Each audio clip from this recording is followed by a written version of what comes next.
All right. So first of all, I'd like to say welcome, one and all, welcome everybody to the Crypto Hideout.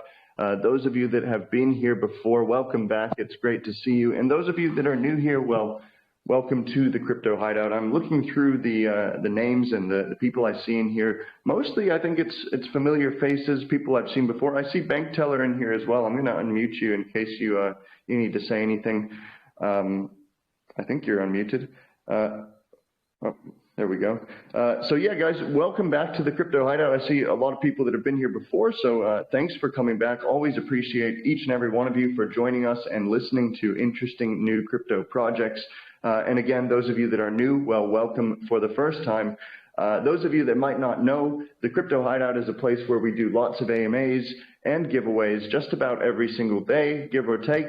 And yeah, we do lots of learning about interesting new projects, as well as different giveaways such as cash giveaways or sometimes airdrops for certain projects, or NFTs or whitelist spots for pre-sales and private sales and these kind of things as well.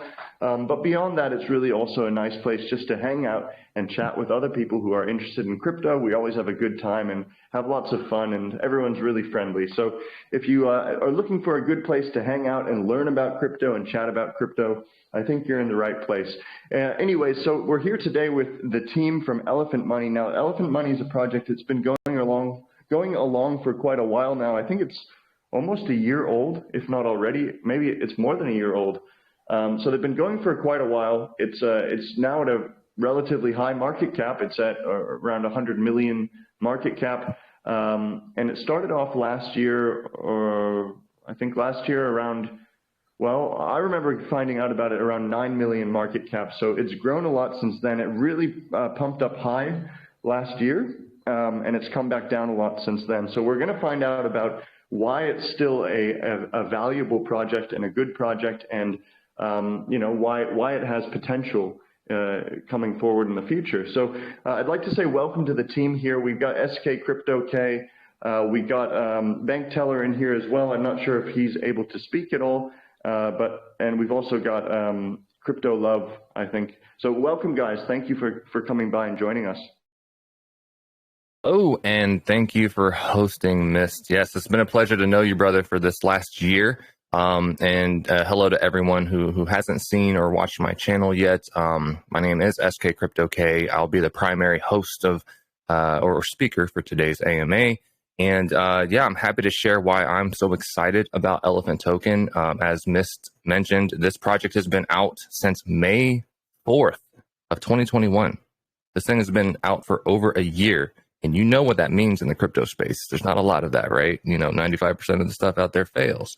But you know, what I'm going to share with you today, especially if this is your first time hearing it, I want you to get excited, because you're looking at a juggernaut. You're looking at the ground floor still of what's yet to come on this token, and how this community bank between the Trunk token and the Elephant token is going to be a really good investment or opportunity for you. You can participate in this wonderful project, and as you can see on screen, which hopefully that is showing up correctly, is my screen share working?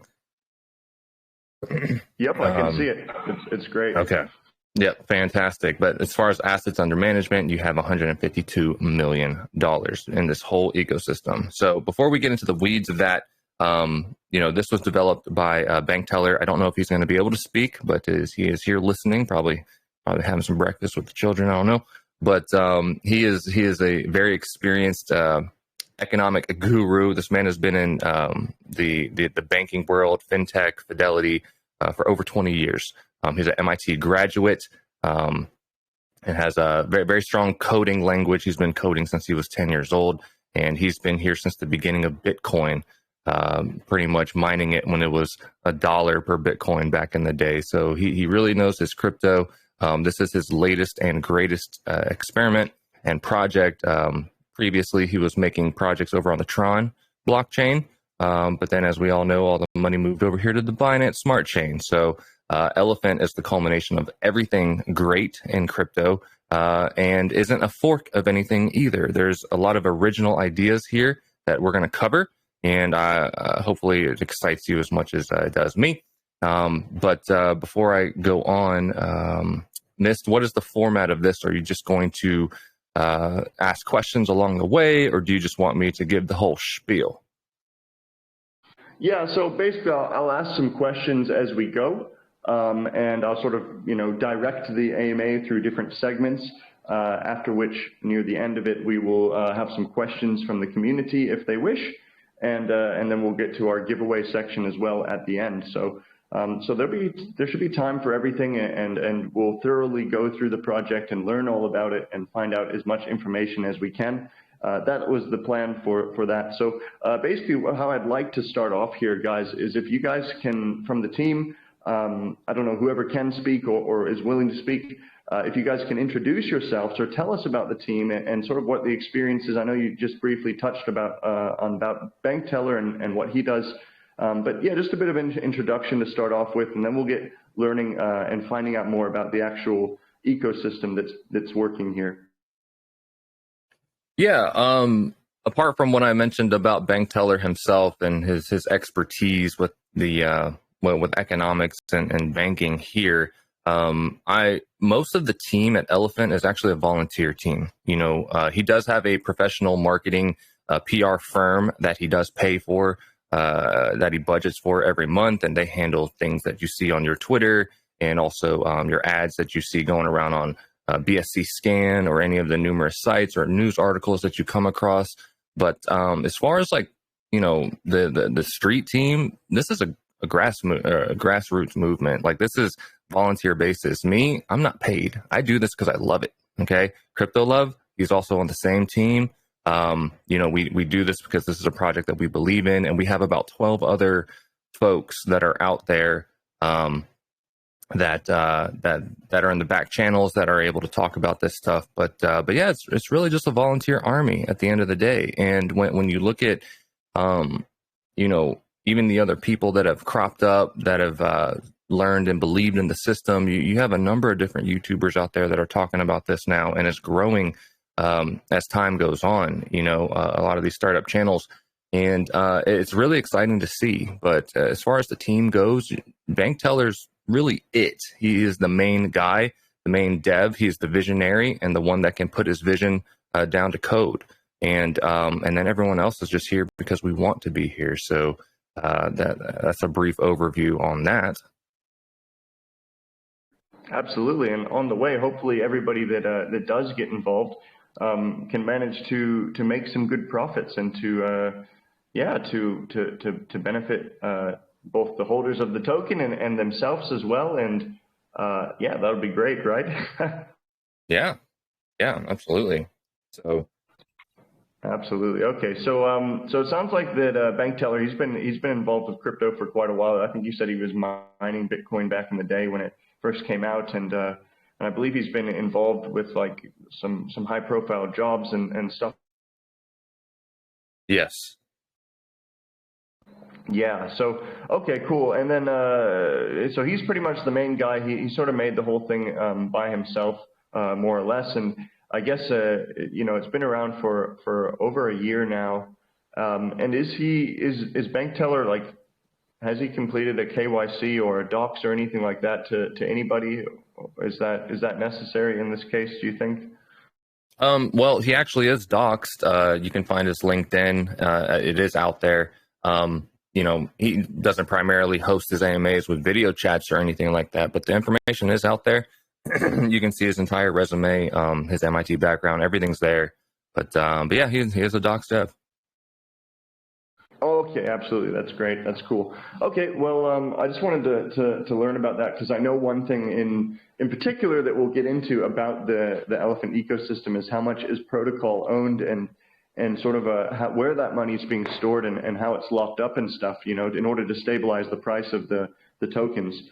So we're going to get into that as well. But first of all, why don't we start off here with an introduction of the actual project, perhaps in your words, SK CryptoK. How would you describe the Elephant token and Trunk, the combination of the two as an ecosystem? What is the vision? What is the mission for the project? What is planned to come in the future? What's the idea here?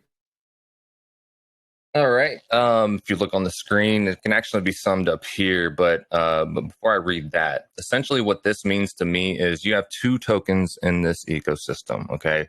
Um, you've got the elephant token, which is the backbone to everything. This is what first came out last May, and this is the token that will appreciate in price, and it has a built-in original supply shocking mechanism that we will get into here shortly. But how I look at Elephant Token is like this is your share price into this project, this experiment, right?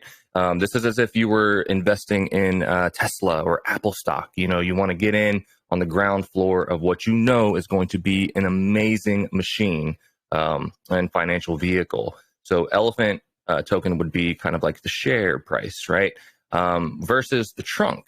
So the trunk is a 100% backed by Elephant Token stablecoin that when the whole system is firing on all cylinders, you have two areas where you can stake your trunk. You have what we call native staking, and that is where you are earning a low APR, but your deposit isn't really locked, yet you're still compounding your rewards. Excuse me, I'm sorry, I just woke up. And then you've got Stampede on your trunk, which is where you're actually locking your trunk into a bond, or you're bonding your trunk into the system, and you are earning a higher APR. However, that could be looked at as more of your savings account. So if I had to simply break those things down, you have your share price, you then have your native staking, which is your checking account, and then you have your Stampede, which would be like your savings or CD account. That's how I look at it. So when it comes to future profits, when we're talking 3-4 years from now, and this thing is well crossed 100 or 200x, you could, it's not in your best interest to dump your entire elephant, like shave off the top, get some profits out. But your primary cash out option is likely going to be trunk. This is where you can actually, plan your salary and your daily yield that's going to come out of trunk. And if you can make your living off of that, you never really have to sell your elephant, but it is there if you want to sell it. Yeah. And then lastly, sorry, how they describe it on the site would be Elephant Money is simply the first global decentralized community bank of its kind. It is a permissionless system for economic inclusion and helps its community accumulate wealth through active and passive cash flows. There you go. All right, awesome. Well, thank you for explaining that to us. I hope that it was clear for everybody. I'm going to do a quick breakdown as well from what I understand of everything here. So, guys, Elephant Token is the speculative asset. This is the token that, it's like buying a stock, as SK CryptoK said. So, it's going to go up and down in value. Hopefully it'll go up over time, right? It's why you invest in projects. You want it to go up. So this is one that, it would change, and perhaps you could get potential X's on your investment, whereas the trunk token is a stable coin and it's backed by the Elephant Token. As I understand, I think it's 25% backed by the Elephant Token, and the rest is no, that has changed. It used to be a 75-25 model where 75% of it was BUSD and then 25% was Elephant Token. However, that has been reworked for something completely better. So now your trunk is actually just 100% collateralized by the Elephant Token. And when we go over the details, you'll see exactly why that makes sense and how it pays for everything that way. Yeah, we better find out about that definitely about that as well. So the trunk is meant to be a stable coin that you can hold it and get yield over time. Ideally keeping your money in a safe place and getting good yield or APR over time. Yeah. So that's the idea there. And I guess there's a few different options. There's the locked staking where you're going to get a higher reward over time, and then there's the just standard passive staking, I think, where you can withdraw at any time without penalty. Is that right?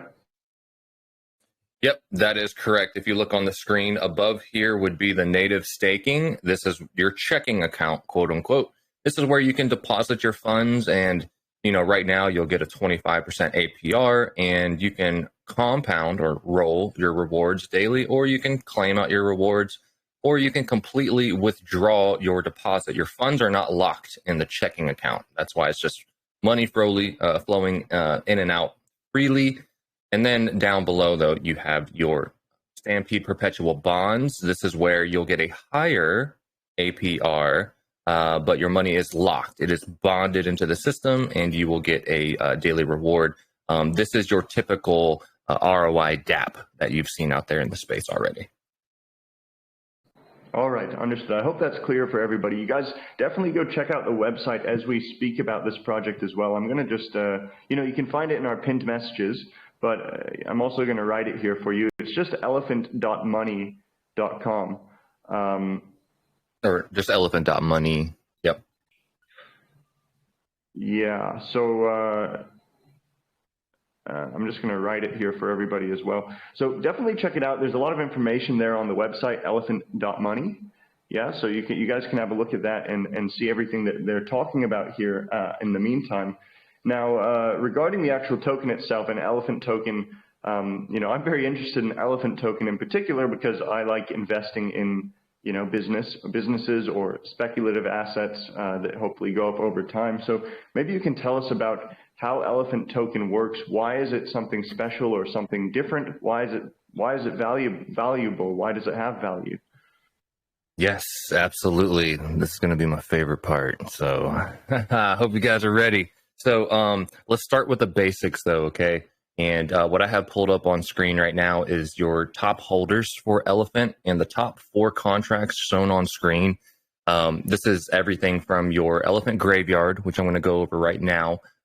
Next up, followed by your pancake swap pair of BNB Elephant. Then you have the Elephant Treasury, which is arguably the linchpin to the supply shock thing we're going to talk about. And then in 4th place, you have your pancake swap pair of the BUSD Elephant. Okay.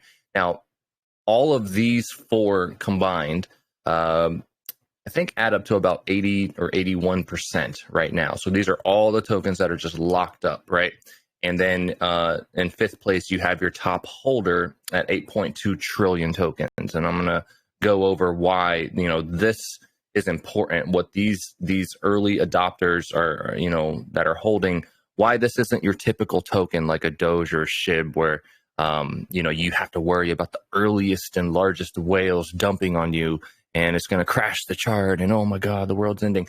That's not going to happen here. At least not what you're accustomed to. And we're going to talk about why with the protocol owned liquidity. But Myst, to answer your question specifically, so this elephant token in the graveyard, okay? So this holds 50% of all the tokens. There are 1 quadrillion tokens of elephant, okay? It is a fixed supply. There will never be a new elephant token minted ever. And half of that's locked up in what is called the graveyard. So there are 502 trillion tokens right now in the graveyard. And why that's significant is when it comes to the elephant token itself, right? Okay, this token inherently has a 10% tax baked into it, right? At the moment, there is an 8.5% tax, so you're getting a discount, but we'll go over that later. But bare bones, there's a 10% tax on this token, right? On buys and sells and transfers. Now, whenever that 10% tax is collected, right, half of that tax is actually coming over here to the graveyard. So, and the other half is actually being reflected out to all of the other elephant holders. So if you hold elephant token, and let's just say you have 1 billion tokens right now, and you come back and check, 1 month later, your 1 billion tokens might say 1.2 billion tokens, and you're going to look at your bag and say, oh, where this extra 0.2 billion come from? And that's because of those passive reflections that you're getting over time. So anyway, back to it, 10% tax, half of which gets reflected to all the holders, and the other half comes to this graveyard. And this is what's interesting in an innovation, okay? The graveyard is a smart contract, okay? It is designed to never go below 50%. However, based on reflections, the graveyard will grow up to 51%, all right? 51%, and then it'll rebalance back down to 50%. Pay attention to what I just said. It goes up to 51% and rebalances back down to 50%. That is a total of 10 trillion tokens, where half of those 10 trillion tokens, so 5 trillion tokens, is sold on the chart for BNB. And then that BNB is paired with the remaining 5 trillion tokens and added to liquidity. Like, this is something else you're going to see compared to all the other shit coins out there. But the liquidity on Elephant Money runs deep. Okay, this is, I think, right now the 11th largest BNB holder in all of the Binance Smart Chain. That's more liquidity than some of your favorite projects out there combined. Okay, this liquidity runs deep. This is a juggernaut of a project, and this rebalancing mechanism with the graveyard just strengthens the price, deepens the liquidity as time goes on. Does that make sense? So this is a perpetual cycle, basically 50 to 51%, half of the 10 trillion tokens that is sold, paired with the remaining 5 trillion tokens, locked into liquidity, and the cycle repeats. Okay, so that is why the graveyard up here is going to be, excuse me, sorry, is going to be the number one holder all the time. It's always going to be 50%. All right. And the other reason that is important is because when we look at a chart example of what a graveyard sell looks like, this is during the first parabolic run up that we had back in March through April. But when the supply shock squeeze was already happening over here, this was an elephant graveyard rebalance. Okay, remember, 10 trillion tokens, but half of which at 5 trillion tokens sells on the chart. It sells it for BNB. And then that BNB gets paired with the remaining 5 trillion tokens and added to liquidity. But this is a coveted and anticipated community event for people to get cheaper elephant tokens. And you'll see in the grand scheme of things, nobody gave a damn that 5 trillion tokens was sold on the chart. All right, you see that, right? It just literally recovered in the same day and just kept on going up. Now, why is this significant? Why is the 5 trillion that was sold on this chart significant?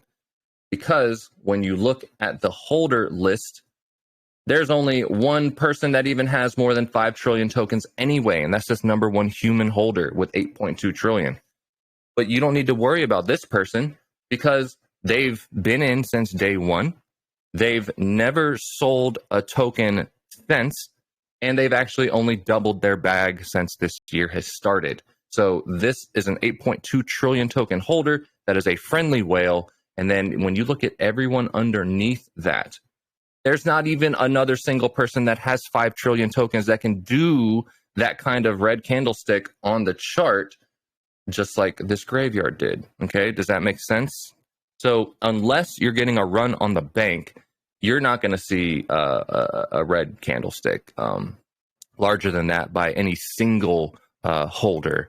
At least none that are malicious. So that's the graveyard mechanic. So I think I can wrap up and move on to a different topic. But does that make sense?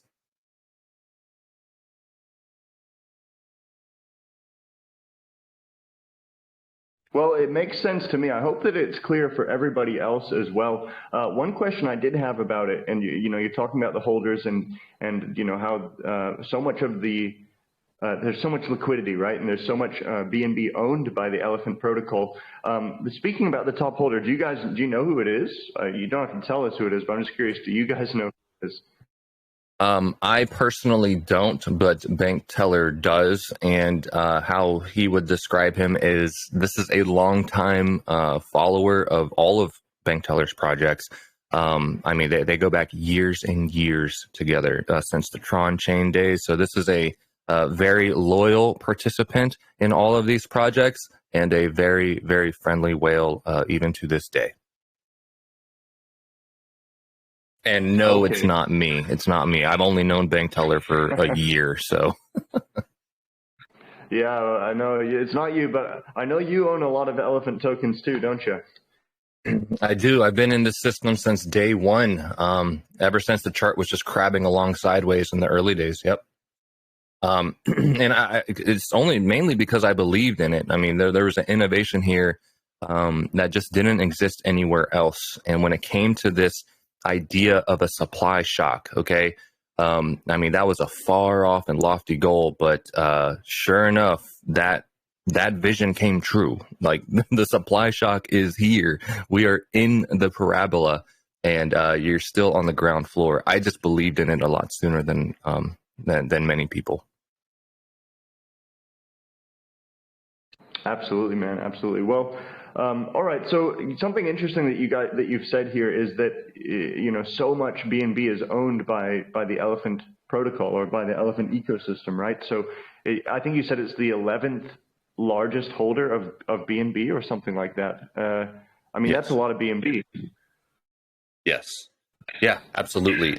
At the time of the writing, when and we can link this, but this is my Medium article, but at the time of writing, this is a week ago. No, that's not it. Right here, it was in 13th place, and it was only 6 BNB away from being 12th place, right?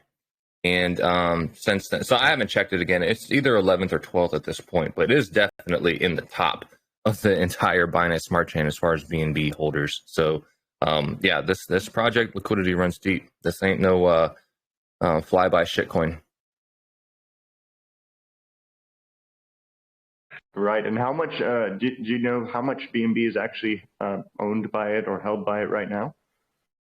Not at the moment, but I know a week ago there was 40,666 BNB, which is, that is quite sizable. Yeah, right. yeah. What?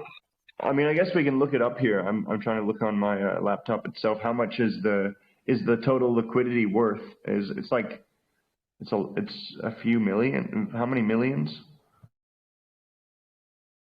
Total liquidity is up to 23 point. Wait, is that right? Dex Tool says it's 23.69 million. But I mean, I'll go off the website. It's 41 million. All right, 41 million. So yeah, because the Dex tool shows half the pair. I think it shows the BNB value, and then the other value is it's paired with the Elephant, right? So does that mean that the total market cap here is 104 million market cap, and 40% of 40 million of that is in the liquidity pool, and it can't be moved, right? Can't be moved. It is immutable, untouchable. It is there. Like, that is deep liquidity. When you look at all these other low cap coins that claim, oh yeah, we 100x, but their liquidity pool is only like $1.5 million, but their market cap's at 100 million. Like, all that fake, X crap. That's just low liquidity trash. Okay, this is a juggernaut. You're playing in the big leagues now. Right, and speaking about that liquidity, it is a lot of liquidity in there. $40 million worth out of a 100 million, essentially $100 million market cap. That's a lot. So, how do we know that that is secure? That it's not going to get hacked? That it's not going to get stolen? That it's not going to be, that it's who owns that? Who controls that? How do we know it's locked away and never to be taken out? It's locked. I'm trying to find the link to the actual audit, but yeah. So partners down here, you've got everything from Certic, Hex Shield. All of these audits have taken place, and yeah, it's certified. It's locked. The contract is immutable. The keys to that, you can't just move anything, right? So yeah, you can look for yourself, but it's definitely audited. I trust the dev, and yeah, everything's been perfectly fine. Okay, some people are posting some images here in our chat, and they say they're now number 10. So looks like it's the 10th biggest holder of BNB. 10, baby, let's go. All right. Do you find that by looking up on BSC scan, you just look at BNB and you look at holders and see what are the biggest holders, right? Yeah. I see. It's awesome. Wow, there's some big ones there. 300,000 at the top, geez. So we got Baby Doge 3 is and GHNY7. Those ones have a little bit more there. I wonder. I don't know what some of those even are, but yeah, that's cool, man. That's really cool. So, speaking here about Elephant token, we have 10% tax. Yeah, this is on, guys. I got to tell you this: if you're looking to purchase this project or get into it, don't buy it on PancakeSwap. Buy it through the website. If you buy it through the website elephant.money and give it directly to something called Bertha, which is their special thing. We'll Elephant Treasury. Well. Yes. Elephant Treasury. And if you buy it through there, you're going to save money on your taxes. So you only have to pay 8.5% tax in or out, I believe, compared to 10% tax if you buy it through PancakeSwap. So if you do want to buy it, do it through the website for sure at elephant.money. And yeah, okay. So I was going to ask you about. Well, why don't we talk about Bertha then? And why is it cheaper to buy it on the website instead of through PancakeSwap? Yeah, absolutely, and really good question. So Bertha is the name of the Elephant Treasury. This is the innovation. This is part of the supply shocking mechanism that I wanted to mention. And it's really important to understand some of the history of what's happened here as well. Now, Bertha, okay, just like Myst said, please do not go to PancakeSwap. Do not pay the 10% tax. It's in your best interest to just get the discount. Come to the website where if you link up to a herd partner on the trunk page, and you don't have to, but basically if you buy Elephant right here in the Buy with Bertha box, if your partner lists, you will pay a 9% tax. Not 10, but you'll pay a 9% tax. If you happen to link up to a herd partner, so Myst, you could put yours out there or whatever. Y'all can find mine on the video, don't matter. But if you have a partner, you only pay a 8.5% tax, where the 0.5% will go up to the up line. So even for you guys, if you wanted to dive deep into Elephant and you wanted to tell all your friends, link them up to you. That way, when they buy Elephant token, you're getting a little 0.5% of that Elephant token reflected to you, where the other 8% goes directly to Bertha. So trading here is cheaper and it fully funds the treasury. Now, why is the treasury important? So when I scroll down, okay, the Elephant treasury right now is sitting at 93.5 trillion tokens. Okay, this Elephant treasury, if you remember on this holders list, this Elephant treasury, 93.48 right there. This is the third top holder, if you will, of this. Well, let me rephrase. It's the number one non-human holder of token. It basically is an artificial intelligence. It is a whale that receives reflections from all the buys and sells, just like any other human holder would. And in addition to, it gets spoon-fed money from the trunk ecosystem, and it just grows and grows and grows. Now, this being in third place is significant because 2 weeks ago, this was in fourth place, right? The whole mission right now is we have all of these trillions of tokens in the LPs, from your BNB side in second place and the BUSD side in fourth place. The more people that are buying Elephant token, we're pulling trillions of tokens out of the LP pools, and it's going into the hands of the holders, right? That's what you want. The more of the circulating supply you're removing, right, and locking into either your wallet, or if it's going into the Elephant treasury, that is how the supply shock is happening. That's how it happened earlier this year, and that's what's about to happen right now. So pretty soon, though, this 93.4 trillion on the Elephant treasury is going to keep going up. It's going to blow past 100 trillion. It's going to blow past 200 trillion one day. It's going to be the number 2 holder behind the graveyard, and it's going to flip probably within a month or so. I'd say it's going to flip and become second place and trade out with the BNB Elephant pair. So this is really important because the larger this grows, this is a backstop. This is a protection to the price of the entire ecosystem. The larger that this Elephant treasury grows, the more protected everything is. And this is a whale that cannot dump on you. Okay. So The reason why the 8.5% tax exists right now is because the mission is to grow Bertha right now because it is in a recovery phase. I'm going to show you a chart over here, but and I could drop this link. This is Dune. This is created by, remember that volunteer army I told you about, Myst? This is a person named Daedalus. They just made this on their own. All of these charts and analytics, everything, they took the time on their own, just made this, and the community loves it. So Daedalus is a really cool community member, not part of the team, but just an avid follower of the project and loves it, right? So basically, the elephant treasury is in this this blue. Okay, this is the size of the elephant treasury, denoted in trillions of tokens. So this is in the past. This is right now. Currently, we're at like 93.5 trillion tokens. Okay, but it got up to a point where it was at 212 trillion tokens, and then a large scale, so earlier this year in April, a large scale exploit occurred. Okay, they were able to directly interact with the treasury, and they were able to zap out the value of the elephant treasury, all those tokens, the 212 tokens, and that's what you see right here. Now, you know, Bankteller didn't just give up. He didn't walk away. He did not create a version 2 of this. They worked with Peck Shield and all the auditors, and they sealed up everything that happened right there and rebuilt the entire trunk ecosystem and the elephant treasury. And now what you're seeing, though, is during this recovery phase, the project's back on track. Like you can see, the elephant treasury in blue is growing again. Okay, it's going up.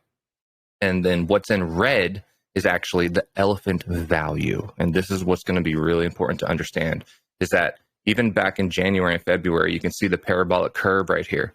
But there came a point where you entered the parabola and then everything just started to skyrocket, right? This is the supply shock that occurred. This is the crystal ball that we saw that this concept works, okay? This original innovation of beefing up an elephant treasury and supply shocking and squeezing the value of the token up. This was proven true until, you know, some bad actors didn't want to see the project succeed. So they gave a gut punch to the project, but we're still standing. We're actually stronger than ever before.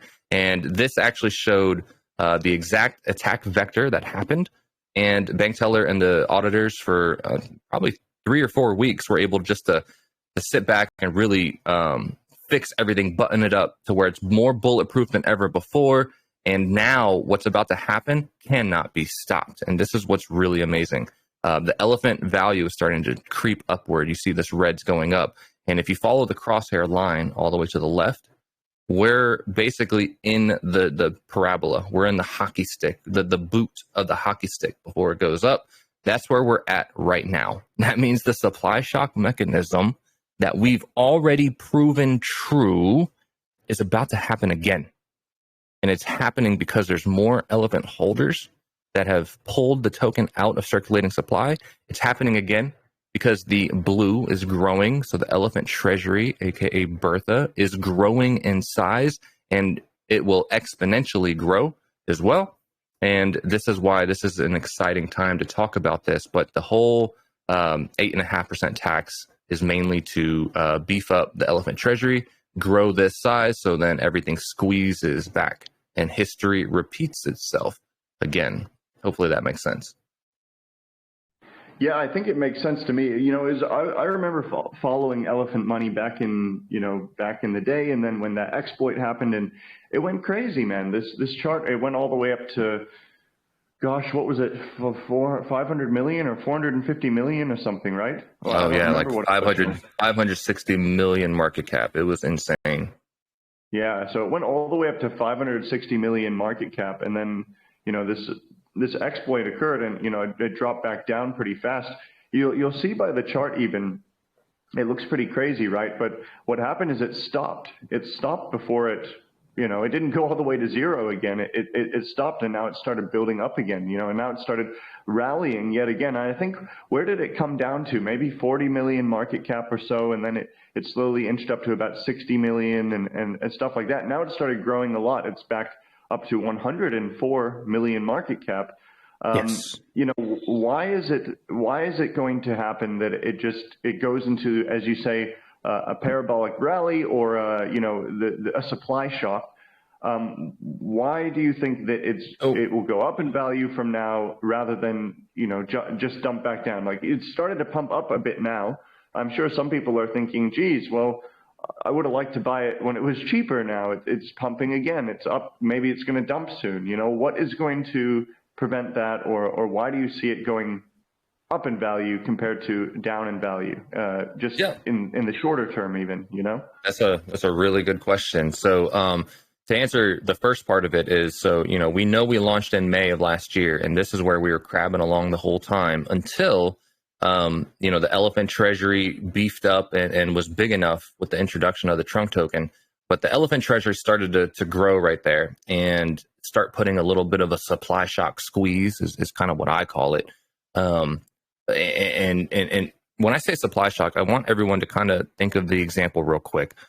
When you think of the world's oil supply right now, what is going to happen to the price of oil in 20 to 30 years as we start to, quote unquote, deplete the amount of oil, that's readily available? What happens to the oil price? Anybody? Well, sir, I believe the oil price should become more expensive. It becomes scarce. Ding, ding, ding. You got it, man. That's essentially what's happening right here, though. Like, the circulating supply of elephant token is dwindling as time has gone on. And then this is the supply shock squeeze that happens. So this run up isn't primarily just a bunch of high volume, big dollars coming in like your, SHIB and Dogecoin. This is mathematically possible because of the supply shock that's happening. As the circulating supply dwindles, such that the math behind it just really sends this through the roof, and that's what happened here. You had about 6,000 holders worth of elephant token back in the day, and then during this supply shock, all the chart watchers, everyone bought into this, whether they paid attention to Telegram or YouTube, whatever, they all bought in. The exploiters, that used $250 million to do a flash loan attack, zapped some value out of the treasury. But you'll notice we didn't drop down. So here's to answer your question. This is the elephant token. The elephant token itself was never breached or compromised, okay? The backbone to everything has never changed. What was exploited was the elephant treasury. This is a new supply shock mechanism that was introduced with Trunk, and that had a flash loan looping attack where they inflated the entire they injected like $260 million into the elephant token, and they minted Trunk. And you remember that whole 75%, 25% BUSD 20 and then elephant token mixture that it used to be? Well, that created a loop to where they were able to zap the elephant treasury down. The treasury is not the elephant token. The token itself is impenetrable, immutable. It's what's still standing. That's why when that supply shock was squeezing the price as exponentially as we went up, the moment that what am I trying to say? Think of like a spring, right? You're pushing down on a spring, and the closer to the ground you push the spring, the more force it's exerting back to you. And what happened here is this is the spring-loaded action. And the moment it was exerting so much force and pushing the price up, the moment you unwound the spring, just the spring, not the whole token and the foundation, but just the spring, as exponentially as it went up is how exponentially it also went down. But we were higher than before because we have more holders, the liquidity was deeper, and people kept buying it because during this recovery phase, as the marketing has been educating people that the token wasn't compromised, it was just one aspect of the protocol. That's what keeps the hype alive, and that's why everyone's really excited, especially right now. And in the short term and the long term, this literal economic squeeze or supply shock squeeze that occurred will happen again. It is inevitable, but the difference is next time this actually rockets upward and we've surpassed all-time high previously, it's not going to stop. It's not going to stop. I mean, people, you'll have some folks selling off along the way, but primarily every time someone sells, every time someone buys, they're feeding Bertha. They're feeding this elephant treasury, which again is an artificial intelligent whale that will never dump on you. It just gobbles more tokens. It protects the price. It can't hurt the chart. So that's essentially, yeah. And that's why when you look at elephant token, you see that it's going up. It's starting to really decouple away from BNB. So if you look at the faded graph right here, that BNB, you can see the shape of elephant wants to follow the shape of BNB, but it's not going down with it, right? Elephant, as of the 13th of August, has actually separated, decoupled, and it's continuing to do that. And this is one of the primary indicators of how we know we have entered that parabolic supply, or the parabola. We've entered the supply shock parabola. So hopefully that makes sense. But you can see just overall, the token's still winning. I mean, it looks like a crazy chart, but you're about to look at a project that has the best comeback story of all of crypto. Like most of any other project that would have got a gut punch like this, they would have already gone belly up and died, right? You're looking at a community and a project that's more alive and vibrant than ever before, because we already saw the future. We already saw the supply shock original innovation, the idea behind the elephant token. It already proved true.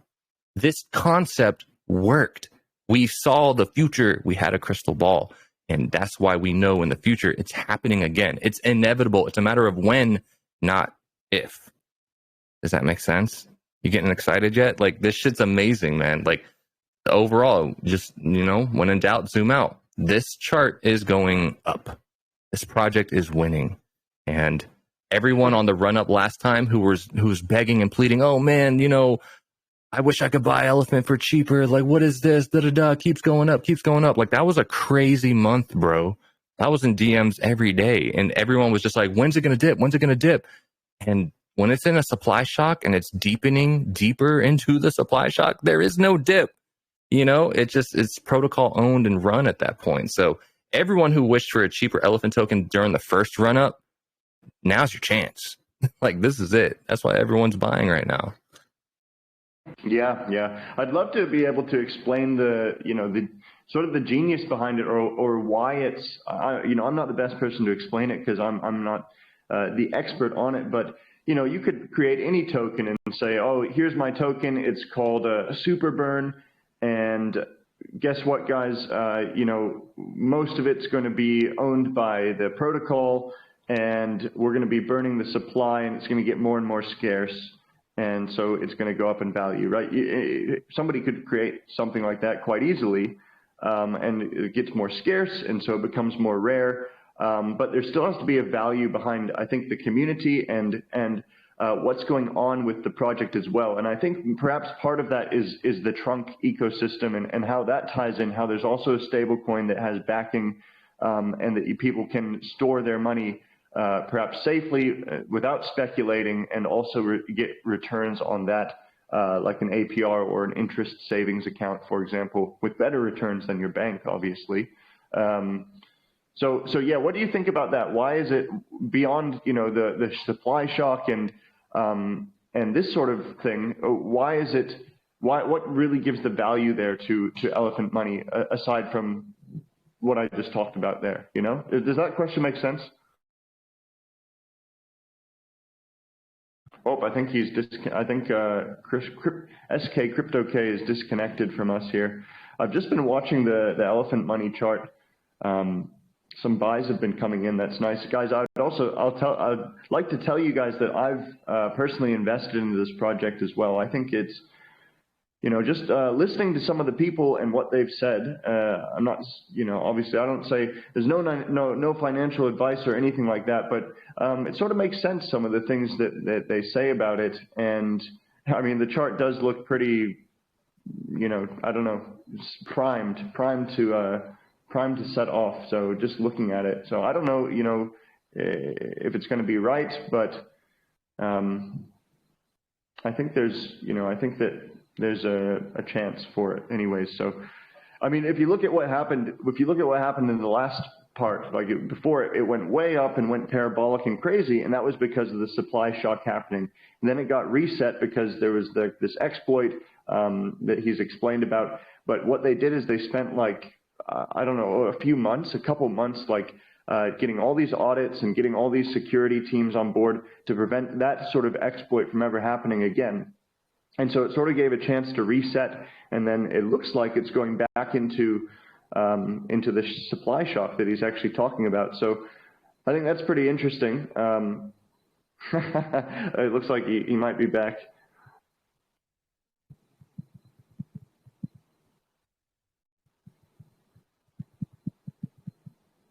Let's see. So there's a lot to look into. When we first had them in AMA, oh, his hand's raised. We first had these guys in AMA a while ago. I think probably a few months after they launched. And I remember the market cap for Elephant Money back then. It was at 9 million. Now it went all the way to 550 million, and now it's at 100 million again. After that exploit happened, and now it's been. Since the exploit, it's just been going back up steadily. But yeah, we had it in here at 9 million market cap, and I just remember talking to them, and it was hard to wrap my head around what was going on. It took a while to understand it, so I know it can be a little bit confusing, but hopefully it's a little bit more clear this time around as well. SK CryptoK, I think you can speak now, man.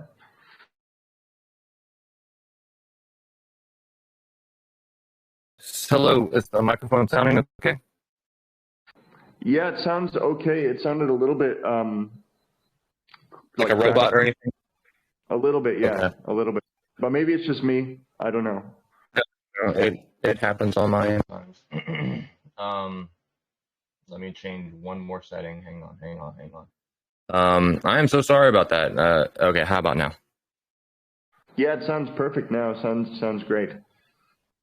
Okay. Yeah, so sorry about that. My internet decided to just crap out, so I had to jump on my phone and let you know, TG Rugged. My bad, guys. I was on a roll right there.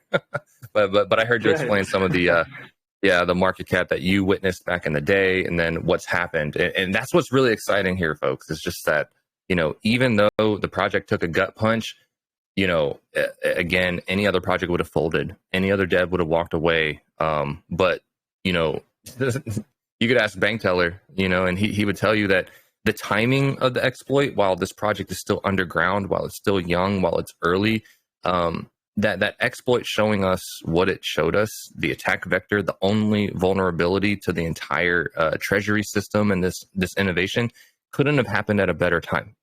And it's important because when it's buttoned up now and you've had all of these auditors look at it, you've had everyone analyze it, it's more bulletproof than ever before. And now this innovation can actually take off this next go round and just not be stopped. This is going to be a top 10 project in the coming years. Mark my words. This is an amazing thing. And now that the market cap is above 100, now that we're above 100 million market cap, we're going to blast past 200 million market cap. We've already, I wish Bankteller could speak, but he's got hedge fund level people. He's got friends that are just waiting for the right time to get into this. And we had to get through this recovery phase first. We had to get everything buttoned up. And now we've got the wind in our sails. Everything's looking really good. All the partnerships that have been worked on that were made back at Bitcoin 2022 earlier this year, pre-exploit, those partnerships, those things are right around the corner. Nothing that I can share or even that I'm privy to, but he knows the big money's coming in. This is why this is your chance to get in on the ground floor, be early participants in what's about to come, because Elephant Money is going to be a household name, sooner than you know. What's crazy too is everyone that looks at the first run up, they think that had to be a high amount of volume coming in. How did you get all of that with just your typical Telegram circles and your standard YouTubers and stuff? It's No, man. Like when you look at that first run up, all the new holders that came in that ballooned this from 6,000 holders up to 18,000 holders, that all came from chart watchers and other people. Like I was in Singapore at the time of the first run up, and I sat across the table from my wife's best friend's brother. I've never talked to homeboy in my life. And the brother mentioned, oh yeah, I bought Elephant Token 2 weeks ago. And I was like, huh, that's weird. You know, maybe my wife gave you my YouTube video, or your sister, blah, blah, blah. And no, he was not in my circle of influence. This man does not hang out on crypto YouTube. He does not hang out in Telegram circles. He is a chart watcher. And he bought Elephant Token just like everyone else did at that time based on chart watching.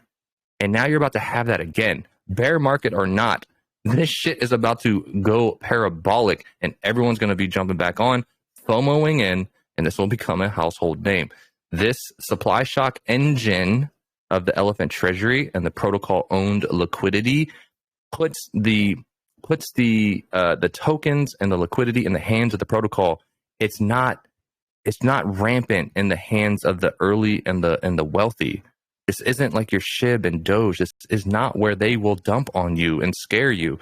This is protocol owned liquidity. This is the innovation that I think when you guys see it take off, you'll really realize it. And that's just the blessing that we saw as far as like the first, earlier this year goes. We have a crystal ball. The concept's proven. This is your chance to get in before the concept proves itself again to you and all the naysayers. So this is an exciting opportunity. You're giving us way too much FOMO, man. I mean, it's like it is exciting. You're right, and I think a key point to point out is that the protocol owned liquidity, guys. So essentially, it's saying that the project, the ecosystem itself owns all of the liquidity, and it owns all of so much of the tokens. A huge amount of the supply is stored away safely within Bertha, the big AI friendly whale sort of thing, and the liquidity itself, and I guess the treasury is Bertha, but so much is owned by the protocol, meaning that the top holders are not the people that are in control of the most of the supply. It's the most of the supply is locked away, so those tokens can never be, right? So those tokens can't be drained or sold or lose. You know what I mean? They can't be taken out. So that's something different than you might find with a lot of big projects that went crazy and big whales were able to dump, right? The whales in this case, there are some big whales. There are some people with a lot of tokens, but their impact is muted or dulled or not as powerful as you would find. Is that right? That makes beautifully said, sense. Man. I couldn't have said that better myself, Myst. Thank you, man. You hit the nail on the head. All right, got it. Cool. Now, I talked about it myself because I've bought a few different points now. Elephant Money. I think it's I bought some myself, but I was talking to SK CryptoK and I said I really want to buy some more. I wanted to put some quite a bit more in, but I said, look, I'm afraid of the market, or I'm concerned that the overall crypto market might crash in September, or we might not have the greatest month coming up, or so on and so forth. So I thought to myself, shoot, what, if I put in a whole bunch now, maybe the market crashes. Is that going to affect the chart? Is that going to affect this parabolic rise that you seem to think is coming, SK CryptoK, and that might very well come? What if the market crashes? Is that going to really just dump the chart as well? For Elephant?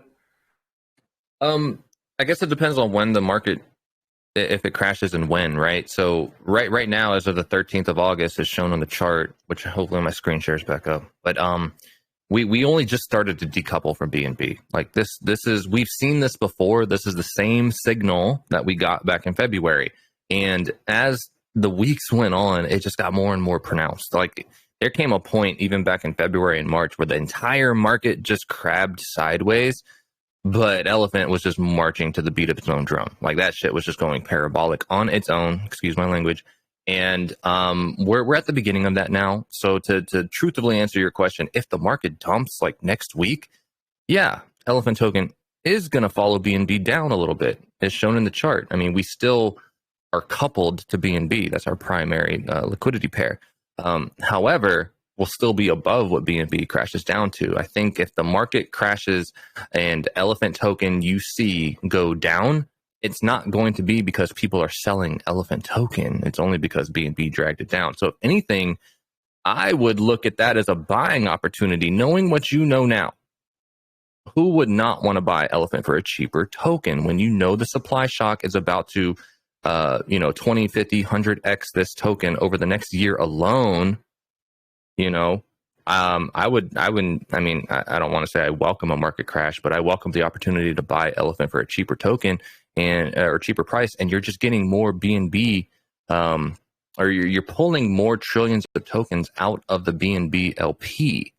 And when it's locked in the hands of either you, the holder, or Bertha, the protocol owned liquidity aspect, you're just deepening the supply shock. Actually, I think if the market crashes, you'll still see Elephant largely go up and up. And that's no more evident than what you'll see on this chart right here. I already zoomed all the way out. But if I come back over here and just look at the last 1 month alone, this is your Elephant buys versus sells, right? Pure Elephant token. If I bring in the BNB aspect of it, right? BNB is kind of weighing this down a little bit. Just a little bit, not much. It's still overall going up, but this is BNB dragging it down.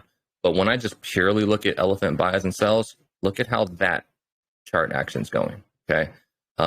This is, since the exploit, just going up, up, up, up, up, up, up.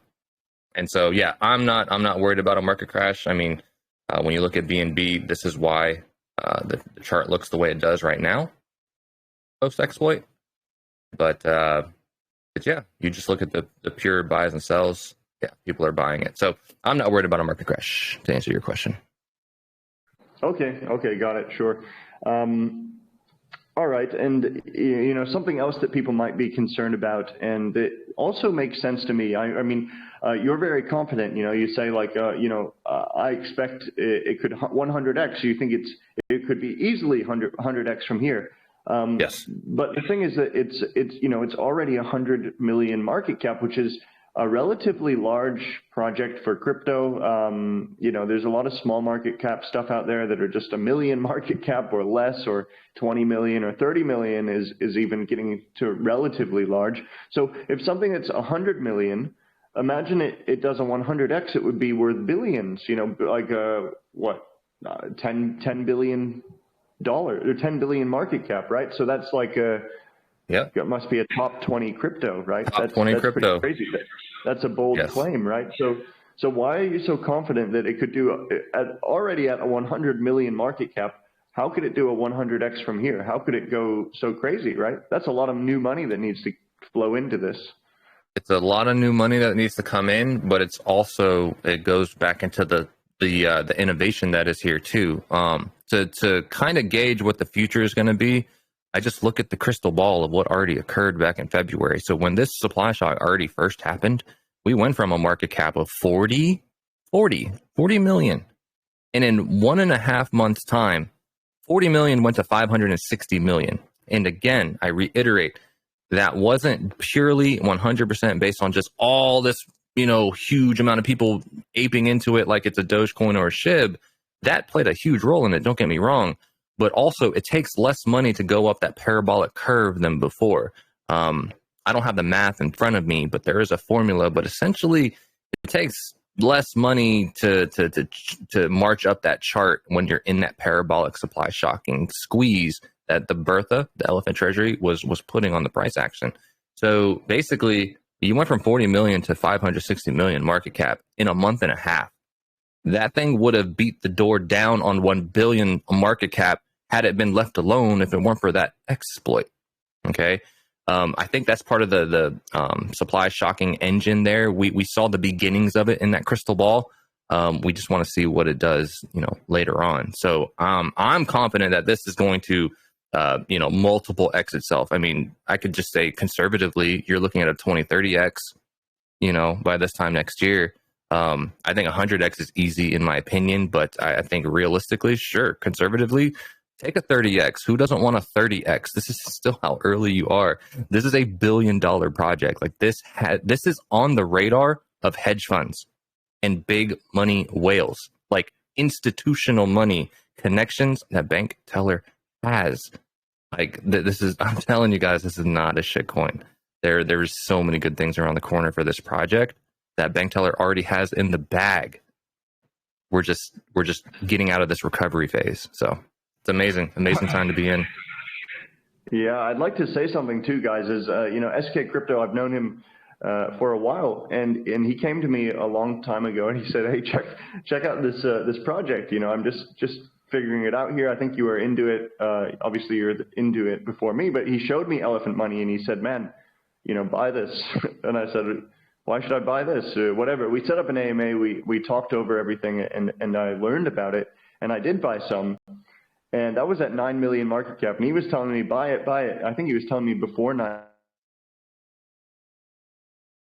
And then I sort of forgot about it for a while. And then I saw it going up. I saw it go up to like 50 million market cap. And I said, oh, that's pretty crazy. Okay. And I just forgot about it for a while. And then all of a sudden it was up at like 400 million or 500 million market cap. And I was just thinking, geez, I'm glad that I listened to you in that instance, at least. That was pretty cool. So, all right. Well, I think we've talked about a lot of stuff here. What else is there? There's a lot more to talk about, really. I mean, there's about the trunk as well, and more about the ecosystem. And guys, I'd like to say, I know there's been some people. I don't know if it's you guys or what, but I know buys have been coming into Elephant Money as we've been speaking. But if you do want to buy Elephant Money, again, do it through the website. Don't do it through the Pancake Swap, because you're going to save more money if you do it through the website. It takes away about 1.5% of the taxes.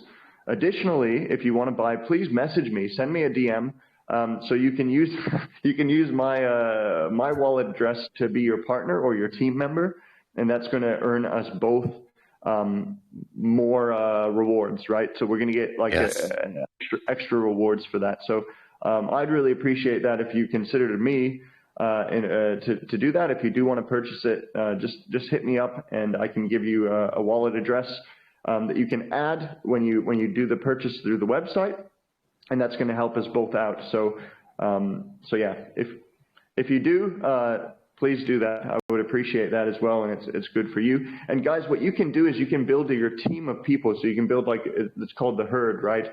And it's basically like a referral system. So you can if you get people on your team, you build up your herd, and it all spreads out across the world as more and more people refer other people, and you get rewarded for that, right? So that's the idea behind that. Another thing that, oh yeah, go ahead.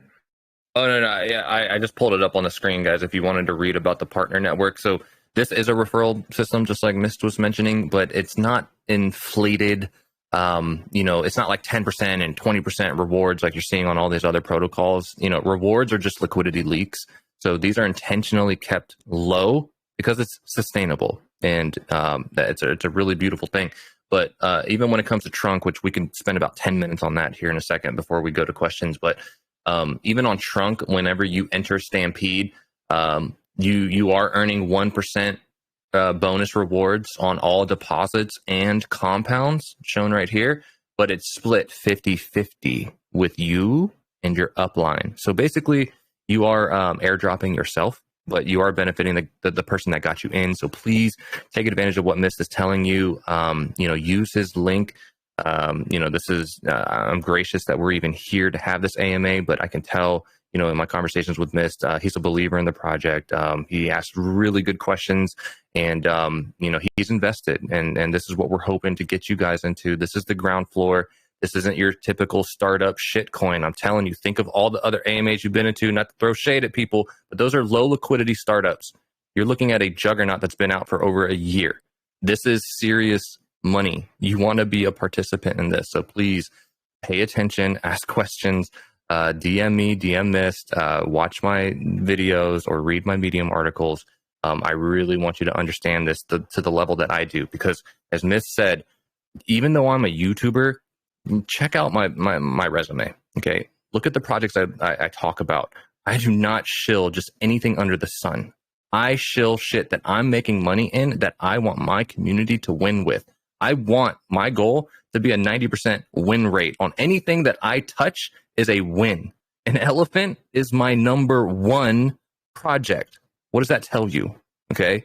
I have a really good track record, a really good reputation. Ask anyone in my community, but please just pay attention. And I hope that you get in on this journey with me. But Myst, go ahead. Yeah, guys, and I just wanted to say again, so that you guys can save money if you are interested in purchasing the token, if you are interested in investing. Again, don't use PancakeSwap. Do it through the website. This is to give you 1.5% tax discount on your purchase. Right, that can be significant depending on how much you buy, obviously. So you'll save more money on the taxes for both buying and selling. You can do it through the website rather than through PancakeSwap. That's a better way to do it. It's all been audited. It's all safe. I've used it multiple times to buy through the website. So you can do that as well. And again, please do, if you are interested in purchasing it, send me a DM and I'll send my wallet to you, and you can add me as a partner and we can both benefit from that. I would really appreciate that. So yeah, that's another thing. If you are going to be doing it anyway, it can help everybody out. So, all right, I think Bankteller was raising his hand here. So this is the man, the brains behind the machine. I don't know if he's probably still, he probably heard something that I misspoke on, and he's going to come correct me. Oh God, I'm kidding. Hey, can you guys hear me? Yeah, BT, we hear you. Okay, hopefully there's not an echo. I'm on the speaker. I just wanted to, the question came up, how can we get to like a 100x? And the answer to that is the liquidity doesn't necessarily grow as fast as the market cap. And so at the height of the last parabola, for example, Hex by market cap is arguably the largest cryptocurrency in the world, right? In some like nomics actually shows them up there, fully diluted. Now, when we have very deep liquidity, and actually this time around we have much deeper liquidity than we had the first time around. We have a built-in arbitration engine. So when you're doing the buy with Bertha, or if you're doing any of the functions on the governance functions on the site, it's going to always buy from the liquidity pool that's going to provide the most tokens, which means that Bertha's going to get the most tokens. You as a participant are going to get the most tokens. And what that's also going to do is that's going to deepen the liquidity across those two pools, eventually trying, because it's basically keeping the price of those pools the same. Since we're so early, the value of those pools is actually going to reach an equilibrium as well. And you actually see the BUSD liquidity pool creeping up to parity in terms of value over time. So, BNB is going to, get a leg up here and there, but eventually, we're going to reach parity, and also we'll become less price sensitive to BNB because we're shoving so much BNB in there as we decouple. What that actually means is that the price of BNB can actually go lower and lower, reaching parity with the US dollar, which is in the BUSD LP. So you can imagine we're going from, we have 41 million now. If the price of BNB was to ever fall, we would just be shoving BNB in there like nobody's business, just like it was just dollars, and we would reach parity again. and because the value of the LP is already equalizing, we're going to be protected from the market because half of our value is going to basically be in US dollars at all times. So what that means is also from just third-party arbitragers, like third-party arbitragers can't get a leg up now. And so if you look at one of the last pins that I put in there, this was done by a volunteer, Mike Dre. He was showing that after I put the arbitration engine in mid-August, the cells have basically all dried up because all those cells were from manual and bot arbitragers. No one wants to sell this token after acquiring it because it's a 20% tax in and out. So the people who are selling it are just the arbitragers that basically they'll buy in swing traders and arbitragers. So that's number one. Number two is so how do you get to 100x? The liquidity doesn't have to grow as fast as the overall market cap. So our liquidity, we need about 180 million cash injection into the LPs to achieve that 100x. 180 million is not a lot of money. We could hit that arguably, once we fully go into the parabola, we could arguably hit that before the end of the year. If we're just bringing in $1 million bucks a day, something like that. Once we're going to get to a point where we'll be able to correct trunk. Once we're able to correct trunk is our front office. So if the community bank, you have Elephant operating as the long-term growth investment, or where you want to participate long-term. And then the front office and where you could derive income is Trunk, that high yield engine. That high yield engine is a cash flow business. We literally eat cash and then return back a yield over time, a favorable yields over time. Because of the ballooning price of Elephant, we're able to cover those debt obligations. So once that cash flow business is back up and running with Trunk at Peg, we'll be able to, it's going to be highly favorable for people to participate there. And that's going to be a steady stream of cash coming in daily. And then if you think about that's operating on a global basis, there's going to be this massive fire hose of cash coming in, which is going to, send Elephant even further up the parabola. Here's the secondary knock-on effect, though. We're already 10th largest holder. By the time that happens, we'll be in top 5. By the time we're in top 5, we're going to reach a point where we're going to start drawing BNB back on chain instead of being out there off chain in the exchanges. It's going to increase the demand of BNB. We're actually going to send BNB into a secondary parabola and actually start to cause supply shock on BNB itself. And also, as you know, BNB has built-in burn mechanisms. So long term, if you look a year or two out, probably 2 years out, you're going to see BNB start to contract as well. So there's no limit to how large we can grow, which is why the primary focus right now for the community should be getting in, your friends, your families, people that you want to win, you want them to win with you. You definitely want to do this all before the holidays and stuff like that. Like now is the time. These next 30 to 45 days, this is the millionaire making time, because that 100x is not going to require 100x times more cash injection, right? It's only going to require 4 to 6 times raw cash.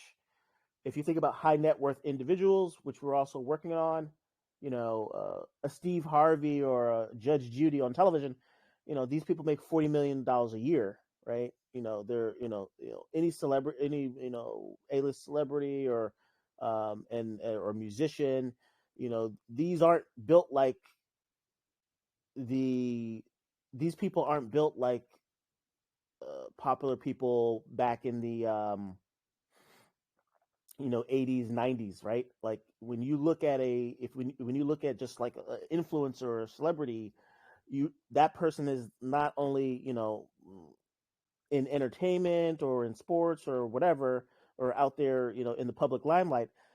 What you're actually looking at is the head of a family office. You're looking at the head of a potentially hundreds of $1 million or even $1 billion businesses, right? So all of these guys have very lucrative, at the highest levels, have very lucrative businesses and contracts and stuff like that. If you look at like a Snoop Dogg, pretty much like any rapper that's my age, is knocking on the door of like $1 billion businesses and major investment opportunities and things like that. So that money and all we need is 180 million, which can like literally come from less than 50 of these folks. Plus that's excluding the hedge funds, which are just starting to pick this up on their screeners. So a lot of the holders that we get are going to come from chart screeners and stuff like that. AI is going to pick this up. So if we were properly reported, this is probably the biggest travesty of crypto still is just all of the human gatekeeping that happens. But if we were properly reported, we would already be in the top 200. So that's the other thing you need to know, is that the reporting of where Elephant is it's in really bad shape. And from a strategic perspective, I'm not going to fix that. The reason I'm not going to fix that is because I want people who are here now and their friends and family to win, because I know it's just going to eventually get fixed. So you want to capitalize on that and get in position because you're going to have a little bit more time, because now we have the 2 liquidity pools. When the first run up, we only had the BNB pool that was well developed, and the software was leaving a lot of money on the table. So if you look at the run up, if you look at the chart on Bog Finance, it actually shows it puts little dots in terms of like what the volume looked like for the day. And during the parabolic hockey stick, you saw nothing but sells, and that was because the platform was throwing a lot of money into the BNB pool, and people were trading against the BNB pool, the BNB back pool. The BUSD back pool was lagging, and so arbitrageurs are having a field day with that, right? And they were extracting a lot of value from the system. So God knows, we probably could have been at $1, but per million. But all that money was left on the table. This time around, if you look at the same chart in Bogged, you'll see that like during this whole recovery phase, nothing but green, and that's because of the arbitrage. So they're not able to extract value from the protocol. Third parties aren't able to extract value from the protocol, and so we're marching up.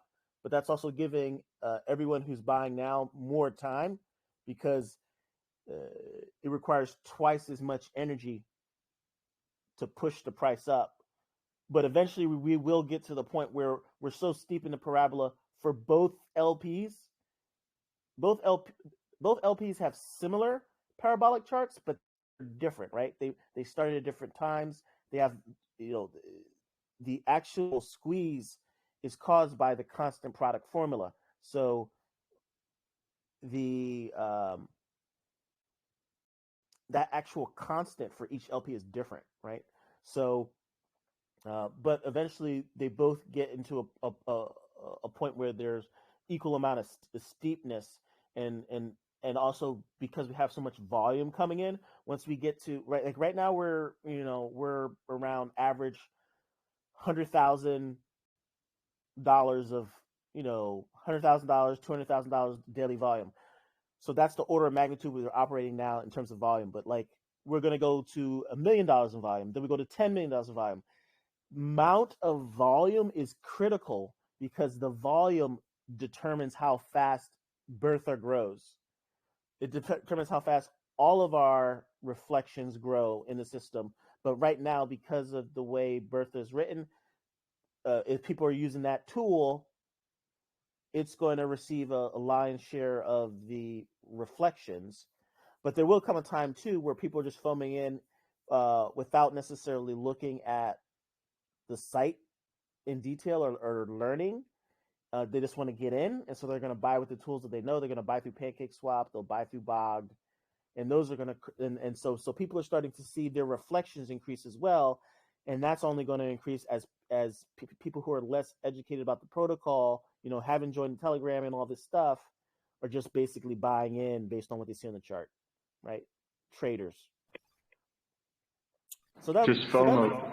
Yeah. So that's I think that I wanted to give that like little overview, but basically, small amount of, that's the definition of the parabola, right? Like you want to think of the cash when you're looking at this chart, as you move forward in X in time,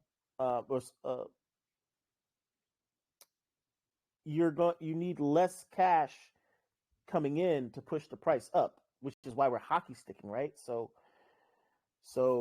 that is, by definition, we're going to get to a point where effectively people are just going to get way less elephant, and elephant's just going to become more valuable as we knock off zeros.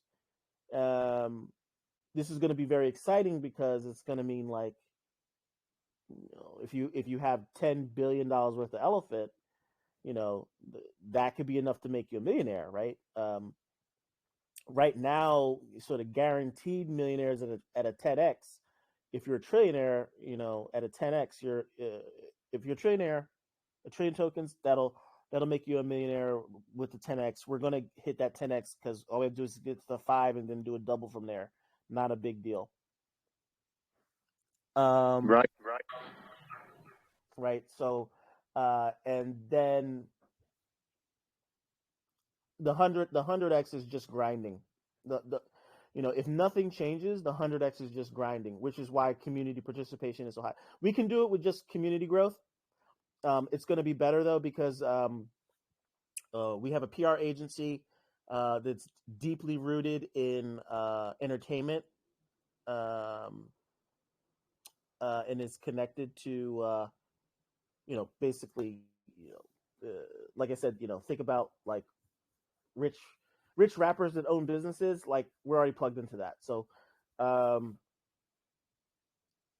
that's just the start. Like not just them, like just pretty much any Gen X entertainment person and above, I'm already plugged into.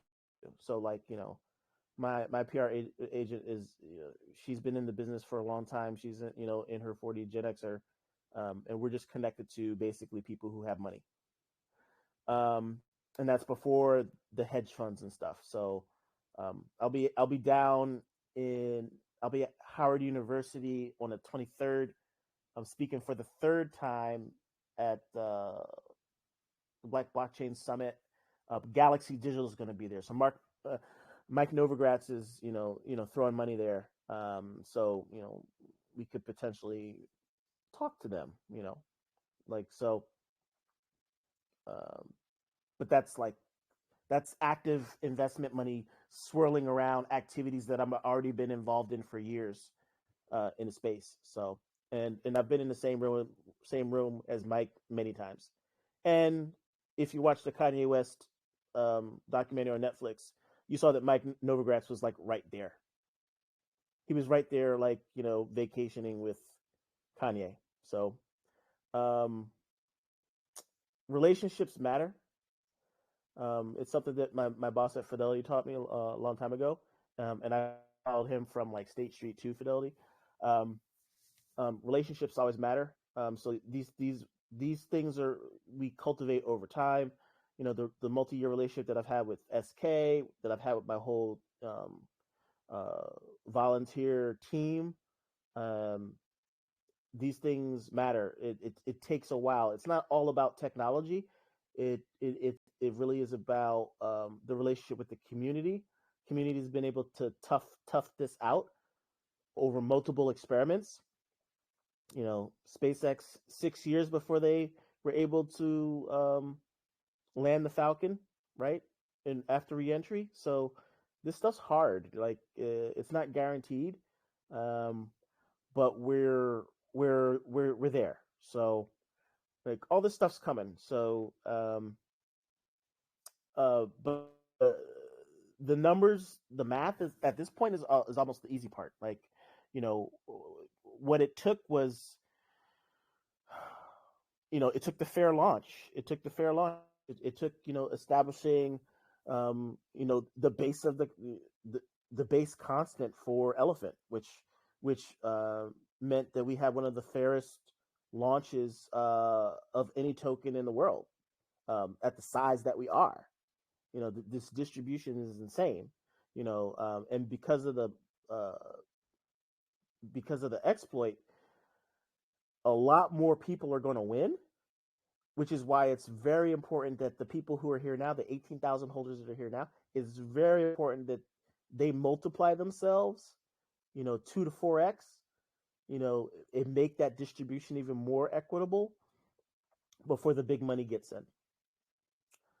So, we're literally talking 2 weeks, 3 weeks max, right? Before it like kind of really gets where you're not sharing the same opportunity that you have with your friends and family. So you want to get in now while we're still in that sort of 10 cent per million range, between 10 cents and 15 cents per million, before we get the next sort of kind of like, because as we go on, you know, that buying power becomes less and less, and the force that a single dollar exerts on the price gets higher and higher. So all definitions of how the constant product works, how this exponential function work. And so which is why now is the time for friends and family, like, you know, to the point where, you know, you really want to set them up with a wallet. Just set them up with a wallet and send them some Elephant. Figure out, you know, there are easy ways to get the cash. I think for smaller investments, you can even use Trust Wallet. If you use Trust Wallet, they have this provider mechanism, so you can use Apple Pay and literally buy crypto with Apple Pay, so there's no extra KYC step. I think you actually just get an email notification and you get a PIN, and then you have to enter that PIN. But otherwise, like if you go through Simplex is a little higher, but if you go through Simplex, you can just buy it without actually having to do any more KYC steps. I think MoonPay and Ramp, and then obviously Coinbase and the exchanges, they're going to all make you upload a driver's license. But if you go through Simplex, you don't have to do that. Like basically, you're if you purchase through Apple Pay, your Apple ID and email verification is enough for KYC.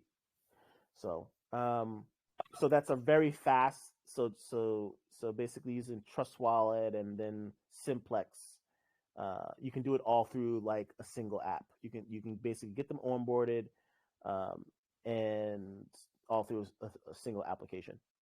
Just as one aside, Coinbase Wallet is also good, but like obviously getting the money to where it needs to be is maybe a little more steps. But it's I think it's also important, just like if you're a team lead or if you're trying to grow your partner, you grow your herd. It's important that, at least for yourself, you figure out fast ways to comfortable ways that you're comfortable with for onboarding your people, and sticking with those, and getting people on fast. But that's all like a decentralized process. Like I'm not. I was going about the route of adding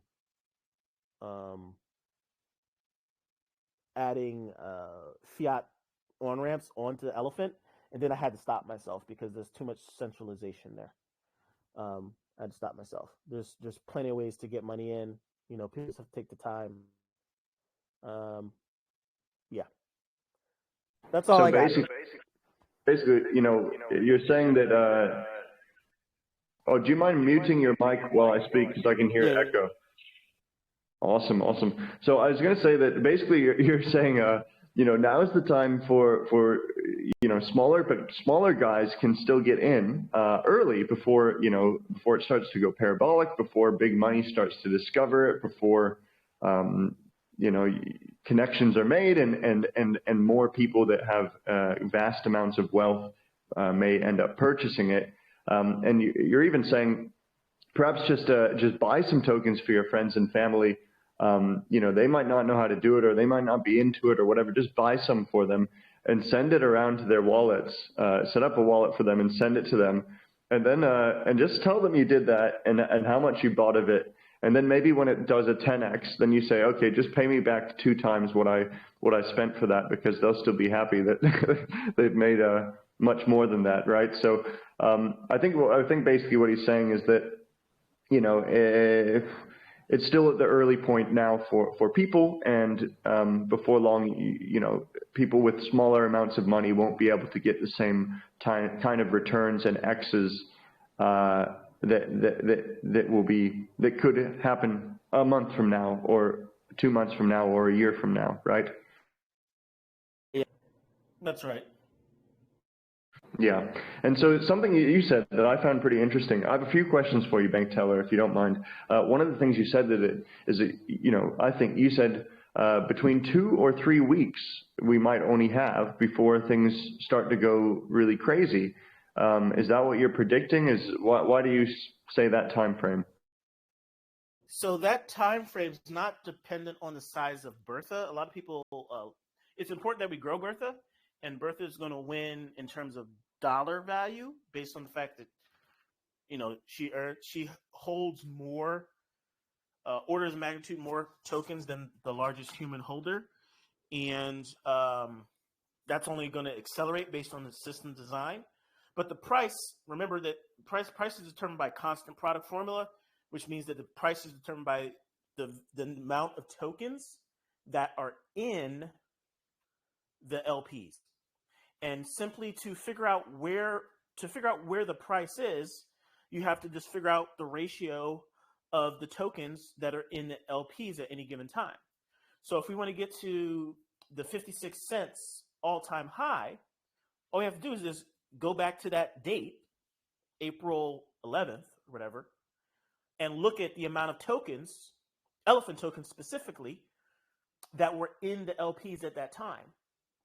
So I did that exercise and found out what the discrepancy was, or the difference in the amount of tokens that are in there now versus how many tokens were in there at the all-time high. Okay, so and then once we figured that out for both, so and it came out to about 60 trillion tokens, right, between the two of them. But obviously the distribution was different. So like there are a lot more tokens that need to be removed from the BNB pool, and probably about half that needed to be removed from the BUSD pool. So so ratio of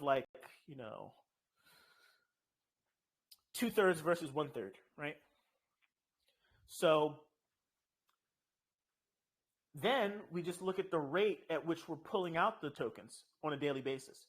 So a lot of people are focused on looking at the growth rate of the treasury, but remember that the way this recovery is going is operating a lot differently than the original run-up. During the original run-up, we had a lot of users joining via Stampede and via Trunk. So we had this, our cash business was working flawlessly. So we're pumping in tons of cash. Treasury was being able to buy cheap Elephant uncontested because there weren't a lot of holders trying to gobble it up. People didn't know the value of Elephant. It was purely speculative. It's not speculative this time around because we now know, or a lot of people know, that the price of Elephant is determined by this system that's rooted in math, basic math that's at the center of decentralized finance, by the way, the constant product formula on AMMs. And so this time around, we have a lot more holders in competition with Bertha, which is why Bertha is growing at a slower rate with less tokens. But it doesn't matter because in the long run, or I should say the medium term run of like say a year or 2 years, through simple distribution, people buying, people selling their profits and stuff like that, and reflections click in, or even if we keep the Buy with Bertha program going, people pay 8% going in, and people are still going to pay 8% directly to Bertha going out. So we really don't care. Like she's gonna pick up all the tokens that she picked up now. She's gonna pick up all those tokens at higher value when people cash out, when regular people cash out who hold tokens. And remember, no one can dump the chart. So as the holders that are here now, if they do sell, protocol is going to get way stronger, way faster. So there's no fears there. And then once we get to sort of like probably like Q1, by Q1, Trunk will be able to, correct Trunk, and the redemption queue will get fully paid out, and we'll start building up the redemption pool, and we'll have this huge chunk of single-sided liquidity to pay out redemptions as well for Trunk. And so there'll be confidence in that business and cash flowing in. But anyway, to get back to the point of like time frame wise, 60 trillion. If we're averaging over $1 trillion a day pulling out of the liquidity pools. So less than 60 days, more like 30, 45 days. Things could accelerate. But less than 60 days to get back to 56 cents easily, because that's we only have 60 trillion to pull out of the LPs. Right, I see. Okay, well, something that I had a question about as well is, you yourself, you've made this protocol, you've developed it, you've worked on it. It must be very exciting to you. Very, if I made a protocol like this, I'd be very excited by it, and I'd be, quite proud of it, and so on and so forth. But the question I have is, if it's all owned by so much of the supply is owned by the protocol, and I think SK CryptoK said that who the biggest whale is, or the biggest holder, the biggest human holder of the token is. He didn't know who it was, but you know who he is. But my question is about you yourself. Well, how are you making money? Why does this benefit you? Do you have wallets yourself as well that's going to help you make money, or how are you benefiting from this whole thing as well? Everybody else. Yeah, I mean, I can't disclose what other people are doing, unless they want to know. They can tell you themselves. I mean, but I'm happy to disclose, my holdings. There was a time when I used to own 21 trillion Elephant. I started out with 10 trillion, and worked my way up. And basically, after the liquidity drive event, I bought up to 21 trillion. And so, this is you can't even see it on the chart. It's so flat, it's so small because we were in such low multiples. But in the early days, there were some price run ups and stuff like that. And I largely led those drives. That was a time where my wealth was basically accumulated all of my crypto wealth, after I had basically retired from traditional finance, and I had about a couple million in ETH that had converted from ETH to BTC to BNB in some kind of mix. And then I got there was at some point where it was like, oh, a couple $1 million. I want to protect this. Let me put this in this thing called Titan, this stable coin. And I think a lot of you know what happened with Titan. Like, that was the thing that, Mark Cuban was involved in, whatever. And it basically went to zero. And so, I had to start from scratch. For my last $150, I went into Drip, which is a clone of a bankroll flow, which is another experiment that I basically was running in 2019, 2020, but basically, like, so if you look at Drip and you look at all the Drip clones, all this stuff has come from experiments that that I've been working on for a couple of years now. Elephant is the culmination of all of that. When Elephant first started, it was a bunch of stable contracts. And, a lot of that wealth that was accumulating in those stable contracts, I lost in the Titan hack. And so, basically I took my last $150 liquid, $150,000 liquid, and I threw it into Drip. And then I started working on the Mona Lisa, which is what you see now, which is Stampede. And then, I think through sheer luck and timing,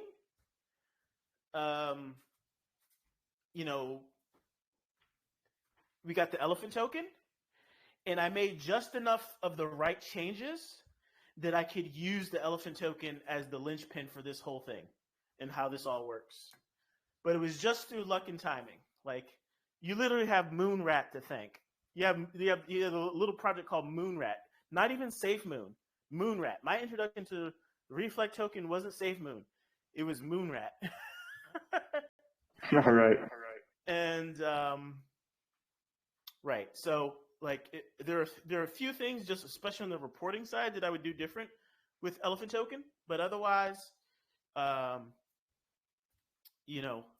made the observation of is basically a sort of no-brainer observation about how money is made in general. You have yield-bearing assets and you have growth assets, and how this system works is a hybrid model.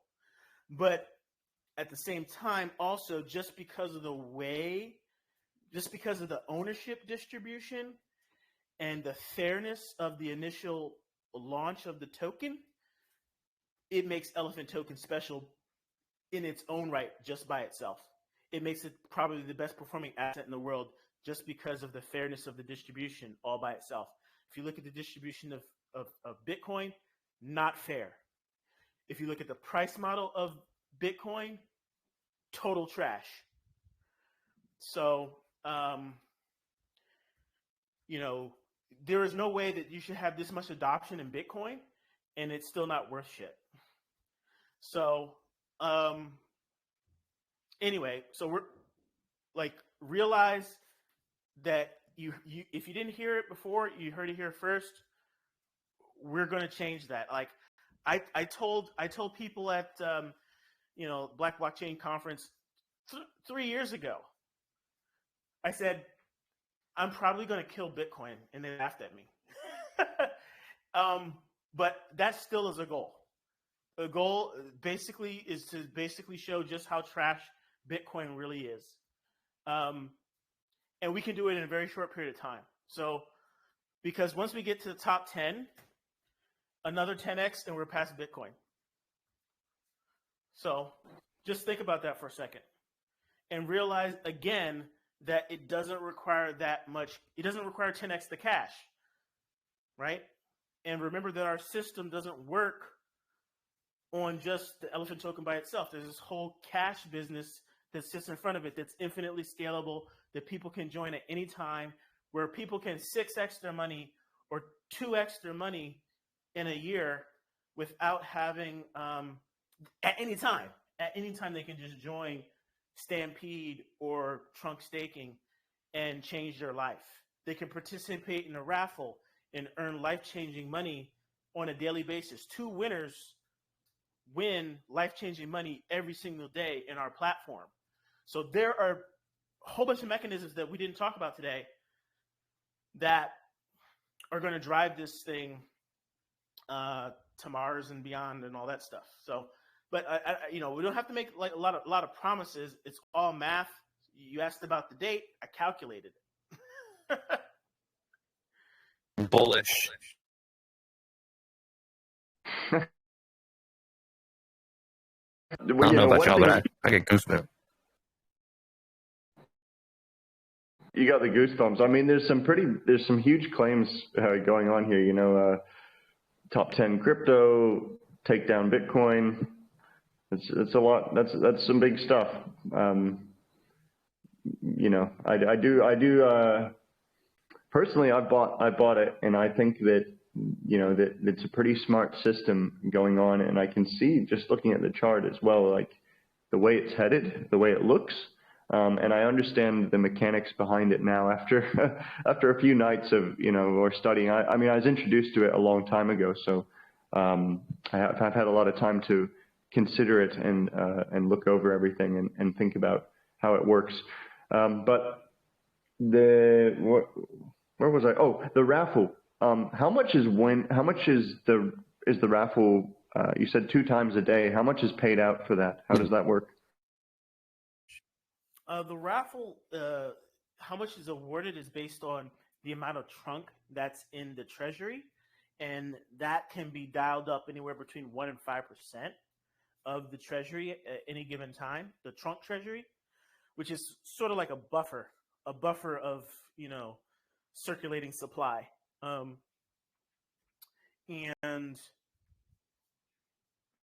that's upgradable at any time. By the way, like at least while we continue to actively custody the system. The system is designed to be completely decentralized. So in certain parts of the system, like Elephant is completely decentralized, except for as a custodian, I can control whitelists for where I can send Elephant without paying taxes, and that's how I build contracts that actually work with Elephant. But like at any given time, the whitelist is what it is. If for whatever reason I didn't do another update, it would be the way it is. But anyway, getting back to the raffle. So right now, that's around $30,000 based on where the treasury is now. But that number could get a lot bigger. And then if it gets a lot bigger, I could administratively pare that down to a more reasonable number, or even set like a hard cap. Might actually, as I think about it, regardless of what the calculated amount is for the prize, I probably should just set a hard cap max for the payout, just Sure. as a safeguard. So today you're going to sometimes features get into the system is like, we're having conversations and then I make little mental notes and whatever. And that's one of the reasons why Elephant is where it is today, is because you have an active, engaged, developer, me. I'm not just some like develop. I mean, you probably can tell, but I'm I've basically been coding since I was 10. I love doing it. It's one of my favorite hobbies. But I am a executive. I'm a fintech executive. You know, I've been leading teams since my early 20s, like architecturally, in terms of actually the building of things. I've been doing that since my early 20s. I've always been in a leadership position when it comes to software, and but I've always had a seat at the table when it comes to executive decisions and actually growing fintech businesses. And I'm a student of business. I have a business degree as well as my MIT computer science degree. So like sometimes like Michael Phelps, Michael Phelps was put in this world to win gold medals in swimming. I was put here by God to make people rich. I know this now. I accept it. Damn right. I accept it. Usain Bolt was put on this earth, you know, to be one of the fastest men alive, right? I was put on this earth not to get rich, because I'm definitely not rich. Still, to this day, we all make our own mistakes. I lost $2 million in frickin' Titan. You know, I was in on day one for AMD, in on day one for Facebook, with significant amounts of capital allocation, and I'm still not rich. Why is that? So, no, I wasn't put on this earth to be rich myself. I was put on this earth to make other people rich. And I've been making other people rich in all kinds of ways for a very long time. And I'm telling you, this is just the Mona Lisa. I've reported directly to billionaires. Well, usually if you help other people get rich, usually you get rich on the way as well. At least that's how I've I'm experienced hoping that seen this it. is the final time. I'm hoping that this is the 30th time is the charm. Something like, you know, but like no. I'm well off, you know, but I'm not wealthy, I'm not rich. So I'm in the same race as everybody else. I think, you know, you asked the question, what's in it for me? You know, so yeah, 21 million. And then I was like, you know what? I don't want this to be like some Mark Zuckerberg type thing or Larry Ellison type thing. No, I'm not going to own this many tokens. So I started to sell them off, and I basically, you know, whenever, you know, I needed to pay for my own expenses or, you know, advertising or whatever that the protocol needed, I would just sell my tokens. And so I actually sold them down to 1.8 trillion. And then we went through the parabolic rise, and I was like, oh shit, 1.8 trillion is not enough. And then, you know, compared to like what other people had, but I had a monster position. I have a monster position in Stampede. So I have a $1 million position in Stampede, which hopefully once that gets back on track, you know, that's going to get interesting. But you know, Stampede, and you know, I'm the third or fourth largest holder, give or take, right now with you know, a solid 4 trillion bag. So that's how I'm personally going to make it. So, you know, just like you know, the largest holders out there, you know, the trillionaires out there, you know, I'm eating my own dog food, and basically, I'm only going to get rich when you guys get rich. Yep. And if I can interject, because I know Myst and BT, we haven't even covered Trunk, but you know, as BT said, I mean, and like I said earlier too, your elephant token should be like the shares, but the Trunk, you should not sleep on this system, because even though right now since exploit and we've been in a recovery phase, the current Trunk price is at 21 cents. Okay. And I implore everyone to do their research and jump in on this system, because you are getting this token at a steal. And how this elephant treasury pays for everything is when you buy your 21-cent token, or if you come up to peanuts and buy it for 25 cents, it's going to go back to $1. And it does that after the supply shock that we just spent the last, 2 hours talking about.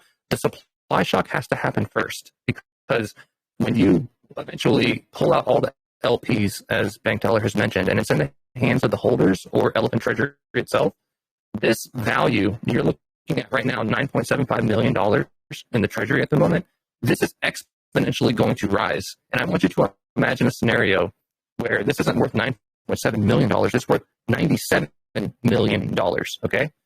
And when that time comes after the supply shock, there's a baked-in percentage, and BT, pulls the lever, kind of like he said, he can, change some percentages on the trunk treasury for your max prize raffle went out. But there's a percentage coming out of this treasury daily that's buying your BUSD trunk, okay? And right now, let's just say it's 5% a day. I forget what the percentage is, but let's humor me. 5% a day of $9.7 million, buying that isn't a lot, okay? You're not going to be increasing the price of trunk. But 5% of $97 million is a lot more, right? And it's going to start inching this price up and up. And as the supply shock and as the elephant token goes up that price parabolic curve, when this is in the hundreds of millions of dollars worth and 5% is coming out a day buying trunk token, your trunk token will be $1. And when that happens, guys, that's when you want to be in your stampede. When trunk is back to $1, your APR on a stable coin is back up to 205%, and you are earning daily rewards off of it. So just like BT said, like he's got a very healthy position in his bonds. That's because when this is back up to $1, this is back up to 205%, your daily reward payout, this is your salary. You can literally live off of this and bank on this, and it will stay $1. I mean, it'll fluctuate a little bit with some arbitrage opportunities, maybe down to 95 cents and whatnot. But you're looking at probably the first couple months of next year before the trunk is back to $1. So you need to take advantage of this. Buy as much raffle entries as you can. Okay, for example, right now 27.7K is the prize amount. If you win this, whether you are a random participant or the max depositor, you will get 27.7 thousand trunk bonded into your stampede. And even though 27.7 thousand trunk at the moment isn't worth, it's only 21 cents. When this is going to be $1, because everything we talked about, that this is going to supply shock and pay this path back to $1, you just won $27.7 thousand. Okay, this is a daily raffle. So do not sleep on this opportunity. Get into the stampede while it's cheap, and also link up to Myst. Remember, DM him, get his partner address, come over to the herd, and type in his address here and hit update, and then you should be good. So just a quick 5-minute spiel on that. Take it away. All right, yeah, I did catch it all. Your mic's a little bit crackly, but it was still understandable and audible, I think. So I hope that was understood. Yeah, guys, so the trunk token is something else you should definitely look into and consider.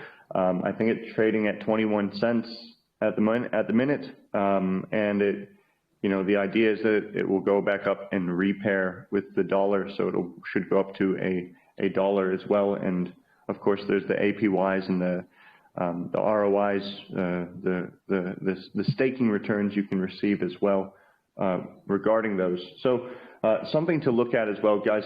We've had quite a long AMA now. It's been going for over 2 hours, so we should try to wrap things up here.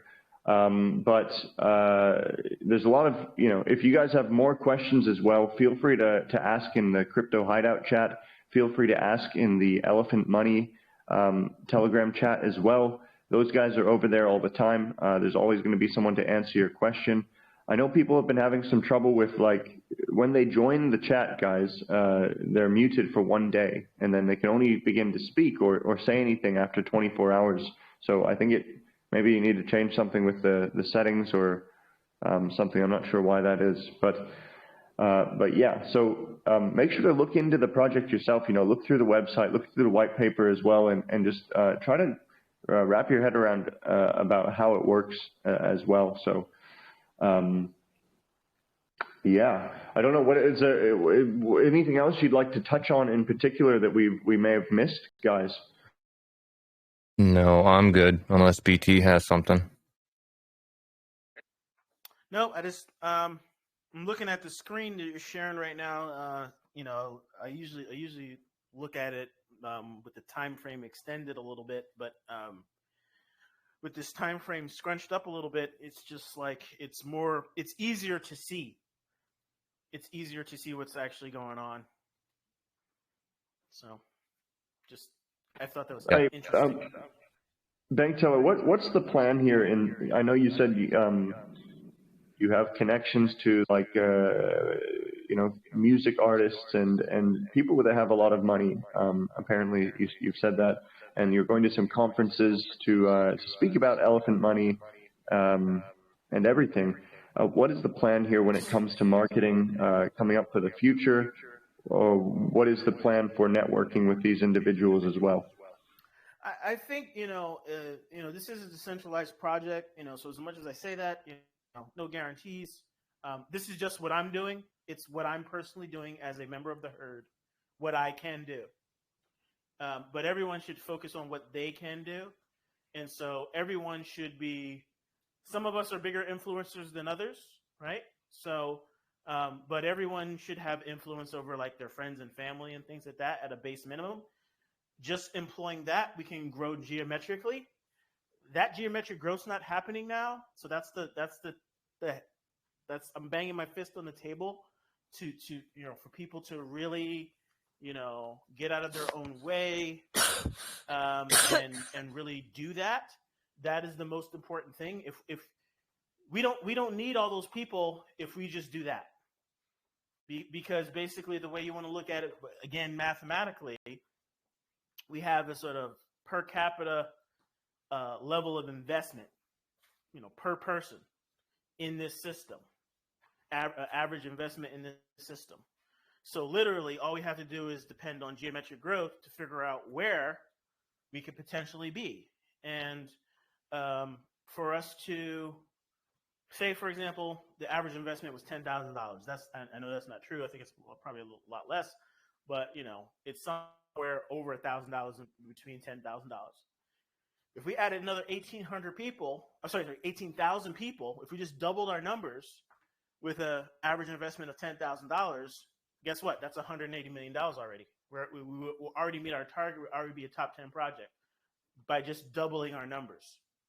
So why don't we the goal should just be, to organically 3x our numbers, 4x our numbers, and we'll definitely hit our goals, right? There's going to be a mix of whales in there, and we're easily going to meet our targets, sort of I would say conservative targets, because remember, I'm going to leave you with this. Remember, blockchain as a technology is actually kind of stupid. Actually kind of doesn't scale well at all. Most distributed systems and things like that just don't work that way. We're optimizing on censorship resistance, knowing full well that we're still under the thumb of governments, knowing full well that we're still under the control of the barrel of a gun. Like it's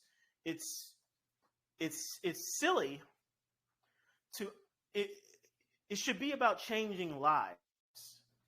Censorship resistance by itself does not change lives. I mean, like love him or hate him, Andrew Tate. I don't even listen to his stuff that often. He pops up, when I listen to men's stuff on the internet. But this is a guy saying very reasonable, traditional. He said some bombastic stuff, but he's also saying some like stuff that you might have heard from your grandfather or your grandmother, about traditional relationships and what people should expect from each other and between men and women and basic stuff like that. And he's censored by radicals that are controlling these platforms. So anyway, getting back to blockchain, Bitcoin is a horrible system for optimizing changing people's lives from a financial perspective. They said Bitcoin was going to be all these things. Hedge against inflation. Decouple from the markets. Bullshit. It's not. We've gone through multiple tests now in the worst of times, and we're still not out of these worst of times, and it's not. The only thing that's decoupled from the markets is Elephant. And that's proven on the chart. So, yeah, that's where we're going. And from a marketing perspective, all you have to do is just show people the chart. That's all any of us have to do is show people the chart, show them trunk, just simply show them the system. That's it. That really is it. That's all we're ever going to be doing is just showing the chart.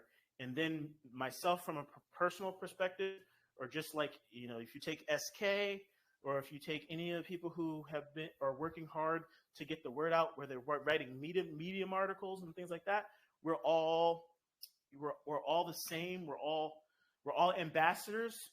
So it's a job. It's our job to understand the system, but then it's our job to actually promote the system, especially as people who are early members of the herd in the position we are today.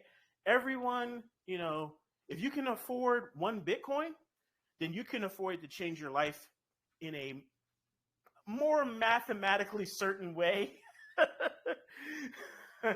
with this, if you just convert that Bitcoin to Elephant. I'll leave it at that, not financial advice. So everybody here has an opportunity, if they've been in the game for a while, if they have a significant portfolio, they can easily reallocate and get on this ride.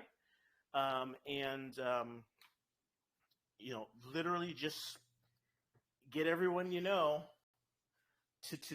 reallocate a little bit, and that really is all it's going to take. And everybody, and they have to know that they need to do that and pay it forward, especially during this time. Pay it forward, because we have the list of all the hedge funds.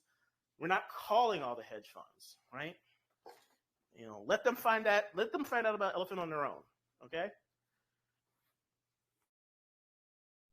All right. Well, thanks very much, guys, for your time, for coming here to the AMA. I enjoyed talking about it and learning about everything again.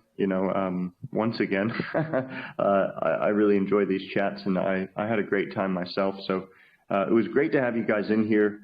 I don't know, I think that everybody in here probably enjoyed it and learned a lot of stuff. And, it's all looking pretty good. The chart at the moment's looking good. There was a very small dip before. It seems to have already bounced back past that now. I was a little part of that as well. But yeah, I mean, thank you guys for coming in anyways, and for sharing with us. I appreciate that. And if you have any questions or whatever, I do got to wrap up this AMA. So, you can ask questions in our chat here, or you can ask in the Elephant Telegram as well. But I still have to do our giveaway at the end as well for a small cash prize. So I don't want to take up too much more time, but and it's also almost midnight over here where I am at the moment. So anyways, guys, thank you so much for coming by. I really do appreciate it. I had a fantastic time, and I hope you guys enjoyed it as well. Thank you for having me. Yeah, thank you. Absolutely. Okay, guys. Well, at this point, let's see. Actually, maybe do you guys have time for a few questions? We'll see if there's any questions from the community. We can only just take a couple for now because it's getting quite late for me. But is that all right with you guys? Yeah, I'm good. Okay, cool. All right, guys. So everybody in here, now is the time. And before we get to the questions, actually, I'd just like to encourage everybody. If you enjoyed learning about this project, if it's something you're interested in, I implore you, I ask you, please do get involved with their community. You know, go join their Telegram group. It's in our pinned messages. You can see that in all the pinned messages that are up here. Join their Telegram group. Get involved with the community. Have a look at the website. You know, look into things yourself. But overall, yeah, if you're interested in the project, definitely join their Telegram group. That's where you're going to find all the updates, all the information. You can ask all your questions or anything you don't understand. That's the place to be. So without further ado, if you guys have any questions now for the project, I saw a few that were asked during the AMA, and I'll hit some of those as well. But if you have any questions, please ask it now. You can either raise your hand in the voice chat or ask in the voice chat here, or you can write your question in the text chat in our Crypto Hideout chat as well. So that's what we're going to do now. Just have a couple questions here, and I'm going to do a little announcement about that. It's just questions time for everybody. But in the meantime, one question that was asked that I saw was, and I think it's a good question, was you know, the protocol was breached. And I think they've asked it again just now. It says, you guys got hacked. I read this information on many Telegram groups. How can you ensure that this is not going to happen again, that we're not going to have this sort of problem again in the future? Why is it safe now? So the system was audited, you know, ahead of time, ahead of the exploit. You notice that when we were exploited, we didn't go to zero. So we had sufficient mechanisms in place to protect the capital. What ultimately, and this wasn't any ordinary flash loan either. They were it ran through multiple iterations. It was $261 million, only $100 million, less than $100 million less than what was used to exploit Luna. It still shared a common weakness that most of these systems to this date, including Luna, shared, which is that ultimately the treasury and the treasury balance can be influenced by user actions, end user actions at protocol level. We completely removed that. So basically, the treasury grows. You know, funds are directed into the treasury. We have governance contracts which aren't influenced by end users, that are basically fund activities, grooming activities for the protocol, whether it be, you know, helping keep Trunk at peg, or whether it be redeeming Trunk for end users through a separate pool that's not the treasury.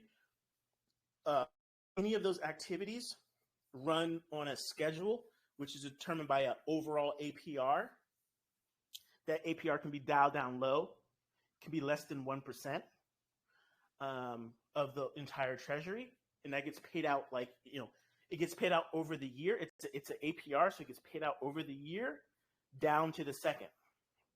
And that's how we fund operations. And so, like, if you go to the governance tab on the Trunk page, you press those buttons, that's what's executing those governance contracts.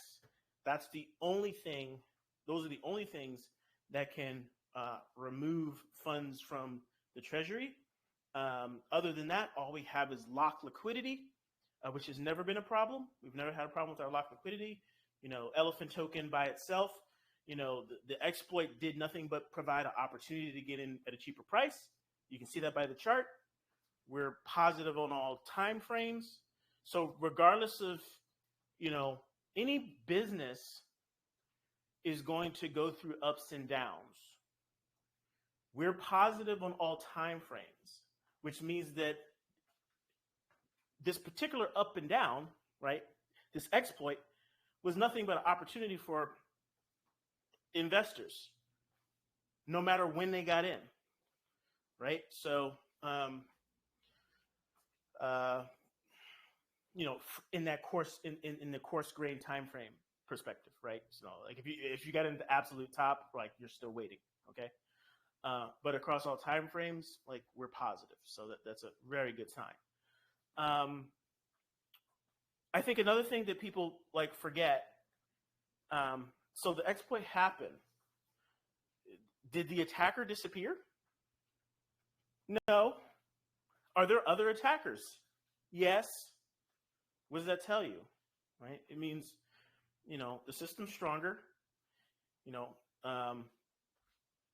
We can look on chain and see that there's people tinkering around. There's people writing contracts against our contracts. So none of that's ever changed. So,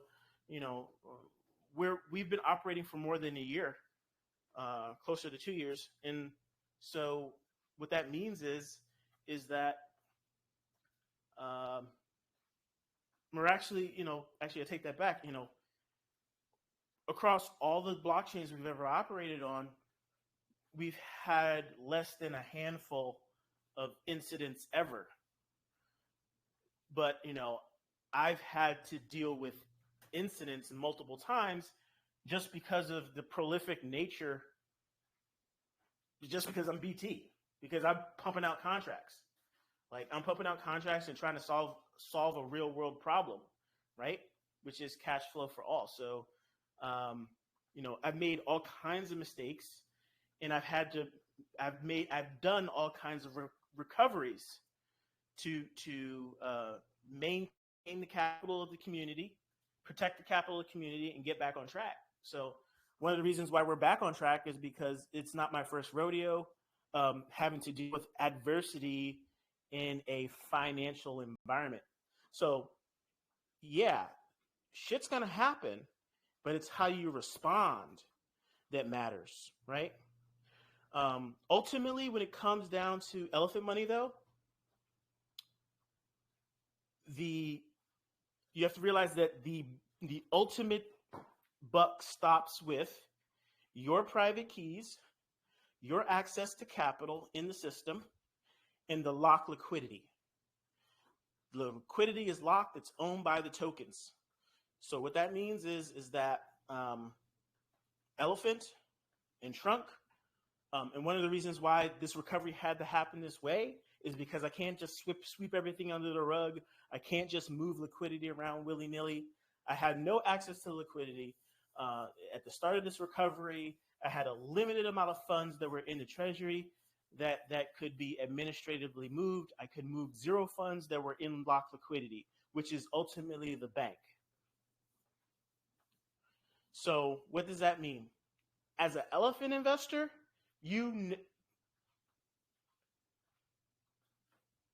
they're 99.9% nothing to worry about, is what it means as an elephant investor. Trunk is the front office. It is it's a dynamic system. It's a stable coin. We're making all this work. We're still in uncharted waters, but I think I cracked the code on building a stable coin, at least that doesn't go to 0. Like, so Trunk has not gone to 0. It is in decline because it's not being supported, because we're building up the treasury, but we've already tested all the mechanisms to keep it at peg. We're just building up the treasury. So that's the sort of all-encompassing answer there. Hopefully that's sufficient. Else, just do your research. We have lots of videos on that stuff. Sure, absolutely. Yeah, I think so.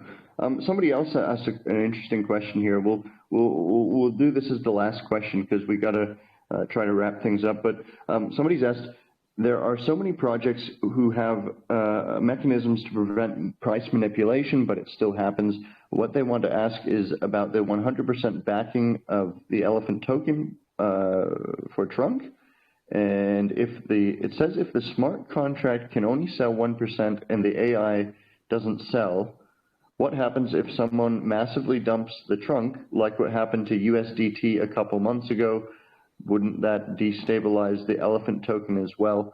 I think he's wondering about, the backing of why is Trunk 100% backed by Elephant, and how is that system, going to work? Why is that better than actually having Trunk backed 100% by a stable coin or something, So in the long-term system, Trunk will be backed 100% by a stable coin. So we have something called the redemption pool.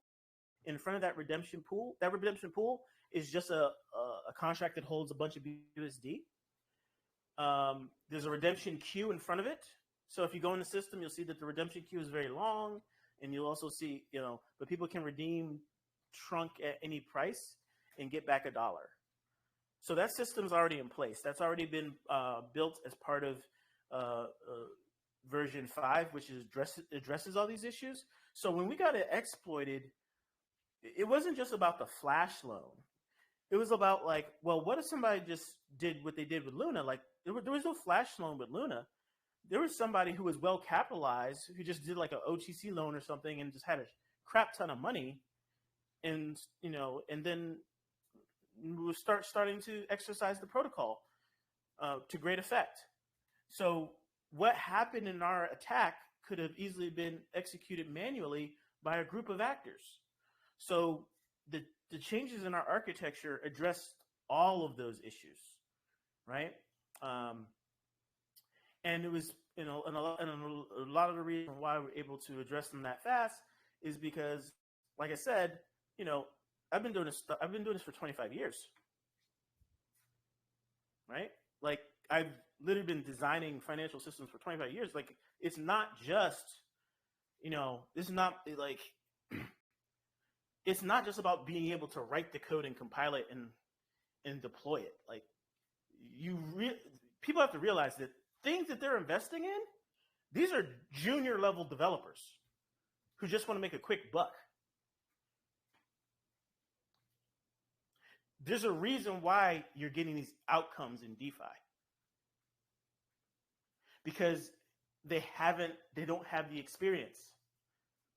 They just don't have the experience. They've never worked with professional financial stakeholders that understand the business, the core mechanisms, the core economics. They don't know all that stuff. So they're just highly motivated to make a buck, right? The financial the book that they're using to implement whatever finance is baked into these systems, it was probably like their first book they ever bought on the topic a lot of times. Or they just cut, copy, and paste. Like 97, over 90%, over 95% of all the smart contracts deployed on Ethereum are just clones of 14 repos. Crypto Slow, found an article on that and forwarded it to me. Most of this stuff's copy paste. You guys already know this. This is completely custom living system that's being maintained and updated on a regular basis. But anyway, I digress. The Trunk, the existing system now, V5, there's the redemption pool, and you get in a redemption queue. The redemption pool is funded by the Treasury. Remember, the Treasury, Elephant Treasury, is responsible for all liabilities, so it's paying out based on the APR. The Treasury, if everything goes the way it's supposed to, we should see something close to like $500,000 in that Treasury very soon. As we hit these numbers that we're supposed to hit, we should see something close. Not half a billion. $500 million should be in that Elephant Treasury. $500 million, not million, $billion should be in that Treasury. And if that's the case, it should be able to easily pay the tens of millions that are in the circulating supply of Trunk. So we're not going to grow the liquidity in Trunk. We're going to keep the liquidity down. It's going to stay where it is now. So it's going to stay in that 20,000. It's gonna actually, because it's stable coin, there's no impermanent loss. Literally, it's only going to be able to creep up organically. So it should stay well under, let's say, $30 million. And people aren't going to be people aren't going to necessarily be, it's going to create some arbitrage opportunities there at the LP, but people will largely be able to redeem their daily dividends or whatever if they want to, if they so choose to, redeem those from the redemption pool, which means that, between the redemption pool and arbitrage happening at the LP, we're going to stay on peg. And because the liquidity is low, the peg support should be able to step in any time and be like the buyer of last resort. But remember, once the redemption pool is there and we can redeem pretty much instantaneously, once we can redeem instantaneously, we're always going to stay at peg, because somebody can always just our pancake swap and then redeem for profit. So that's how we actually stay at peg. If I could add to that briefly too. So Myst, remember when I said that this elephant treasury is designed not to dump on you, but it still pays off the liabilities of the system. So there is a trickle feed coming out of this that pays for your trunk. And so imagine a scenario when we look on this chart. Remember the red. The red represents the value of elephant token. So right now, the treasury is valued at like $9 million. But like BT said, he's expecting it to have $500 million worth of value in it. So when the red spikes again, okay, here in the future, when it spikes again, and let's say your stampede or your trunk debt, anything owed out of the system is, whatever's owed, right? It just takes a fraction at the tip of this mountain, a fraction of those elephant tokens to be sold, and then pay off any debt by the system. That's how your stampede, that's how your trunk, everything's paid out with this system based on the percentage coming out of this daily. Remember how I said if there was 5% coming out of this daily, 5% of $9.7 million isn't a lot, but 5% of $500 million is quite substantial and will pay for this trunk price to stay at $1 and will pay for all the liabilities coming out of Stampede. So that's why the supply shock mechanism has to happen first before trunk and everything gets fixed. That's why I said get your position now on elephant, but don't sleep on getting a cheap trunk while it's here. So just wanted to add that. All right. Well, cool. I think that's good for us, guys. Oh, you have a question as well. Sorry about that. Yeah, I did see you raising your hand. Go ahead. You can ask your question. Yeah, thank you, Myst. Thank you, SK, and thanks, BT, for sharing this with us. Okay, I'm sorry I couldn't type it in the chat because currently I'm working on a design for a metaverse 3D model I'm doing. All right, so I've been excited ever since you were talking about this project, but I want to know what's the minimum value we can get. Then also I want to know what you have for us in the future, when we finally overtake Bitcoin, maybe games, you'll be investing in games and ARs, VI, social network, even probably a metaverse or somewhere that we can just meet up. Then finally, I discovered that on your website, it's only translated in Asian and American languages. There is nothing about Africa. Most crypto enthusiasts, they forget about Africa, and Africa is where the money is. We have a lot of lazy people here and a lot of resources here and a lot of people who will be interested in this, but language can be the barrier. So how do you intend to cope that? Sorry, I am rushing because Myst says he has to go sleep. I hope you got my questions. Yeah, so in general, Elephant's going to stay just a simple community bank. What you see here is just going to get refined, optimized, locked down, and never say never, but at some point, it's going to be pretty finalized. But in terms of language support, basically stuff that needs to happen on the client, that's definitely going to be where we're going to be putting our resources in terms of just wrapping a hardened protocol in lots of warm blankets to make it like accessible to people all around the world. So there's going to be all kinds of community type funding exercises and then localization and things like that, and education. That's all going to come. That's the long tail stuff. But the protocol itself, part of getting bigger than Bitcoin means that we have to fund an operation on the ground too, to a ground game. So that'll happen. Like, and I'm not meaning it to be like completely contentious. Like, we love Bitcoin for what it does, but like, it's just not working for people right now. People have actually lost money at a time when they needed it the most. So, yeah, I'll leave it at that. But yeah, all that stuff's good to come. In terms of like, so elephant money, we're probably not going to expand beyond like what we do right now, because that's something that obviously all of the early investors and probably second and third and fourth tier investors, that's all stuff that you guys can fund yourselves after you're making boatloads of money with the core protocol.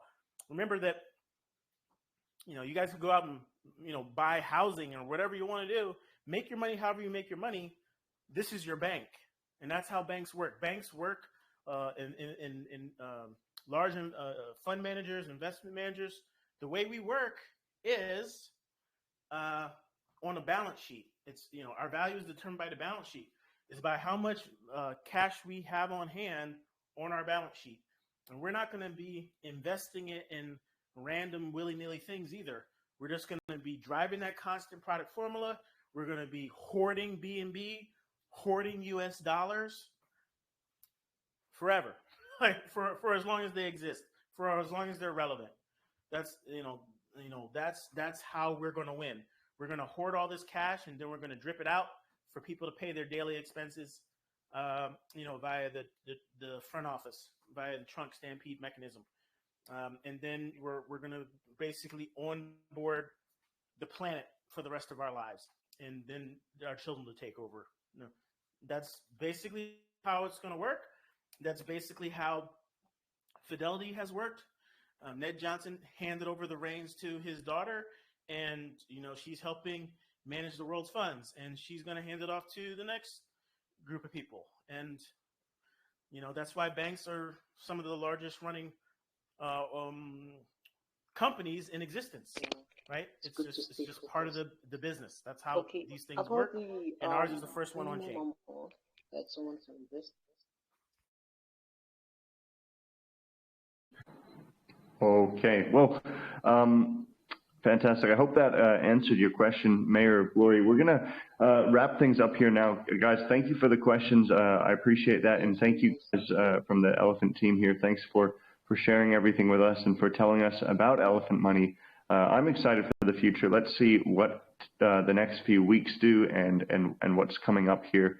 I'll be watching and seeing how everything plays out. So we're going to get to our giveaway section now. Guys, from the team, first of all, I'm going to stop the recording here.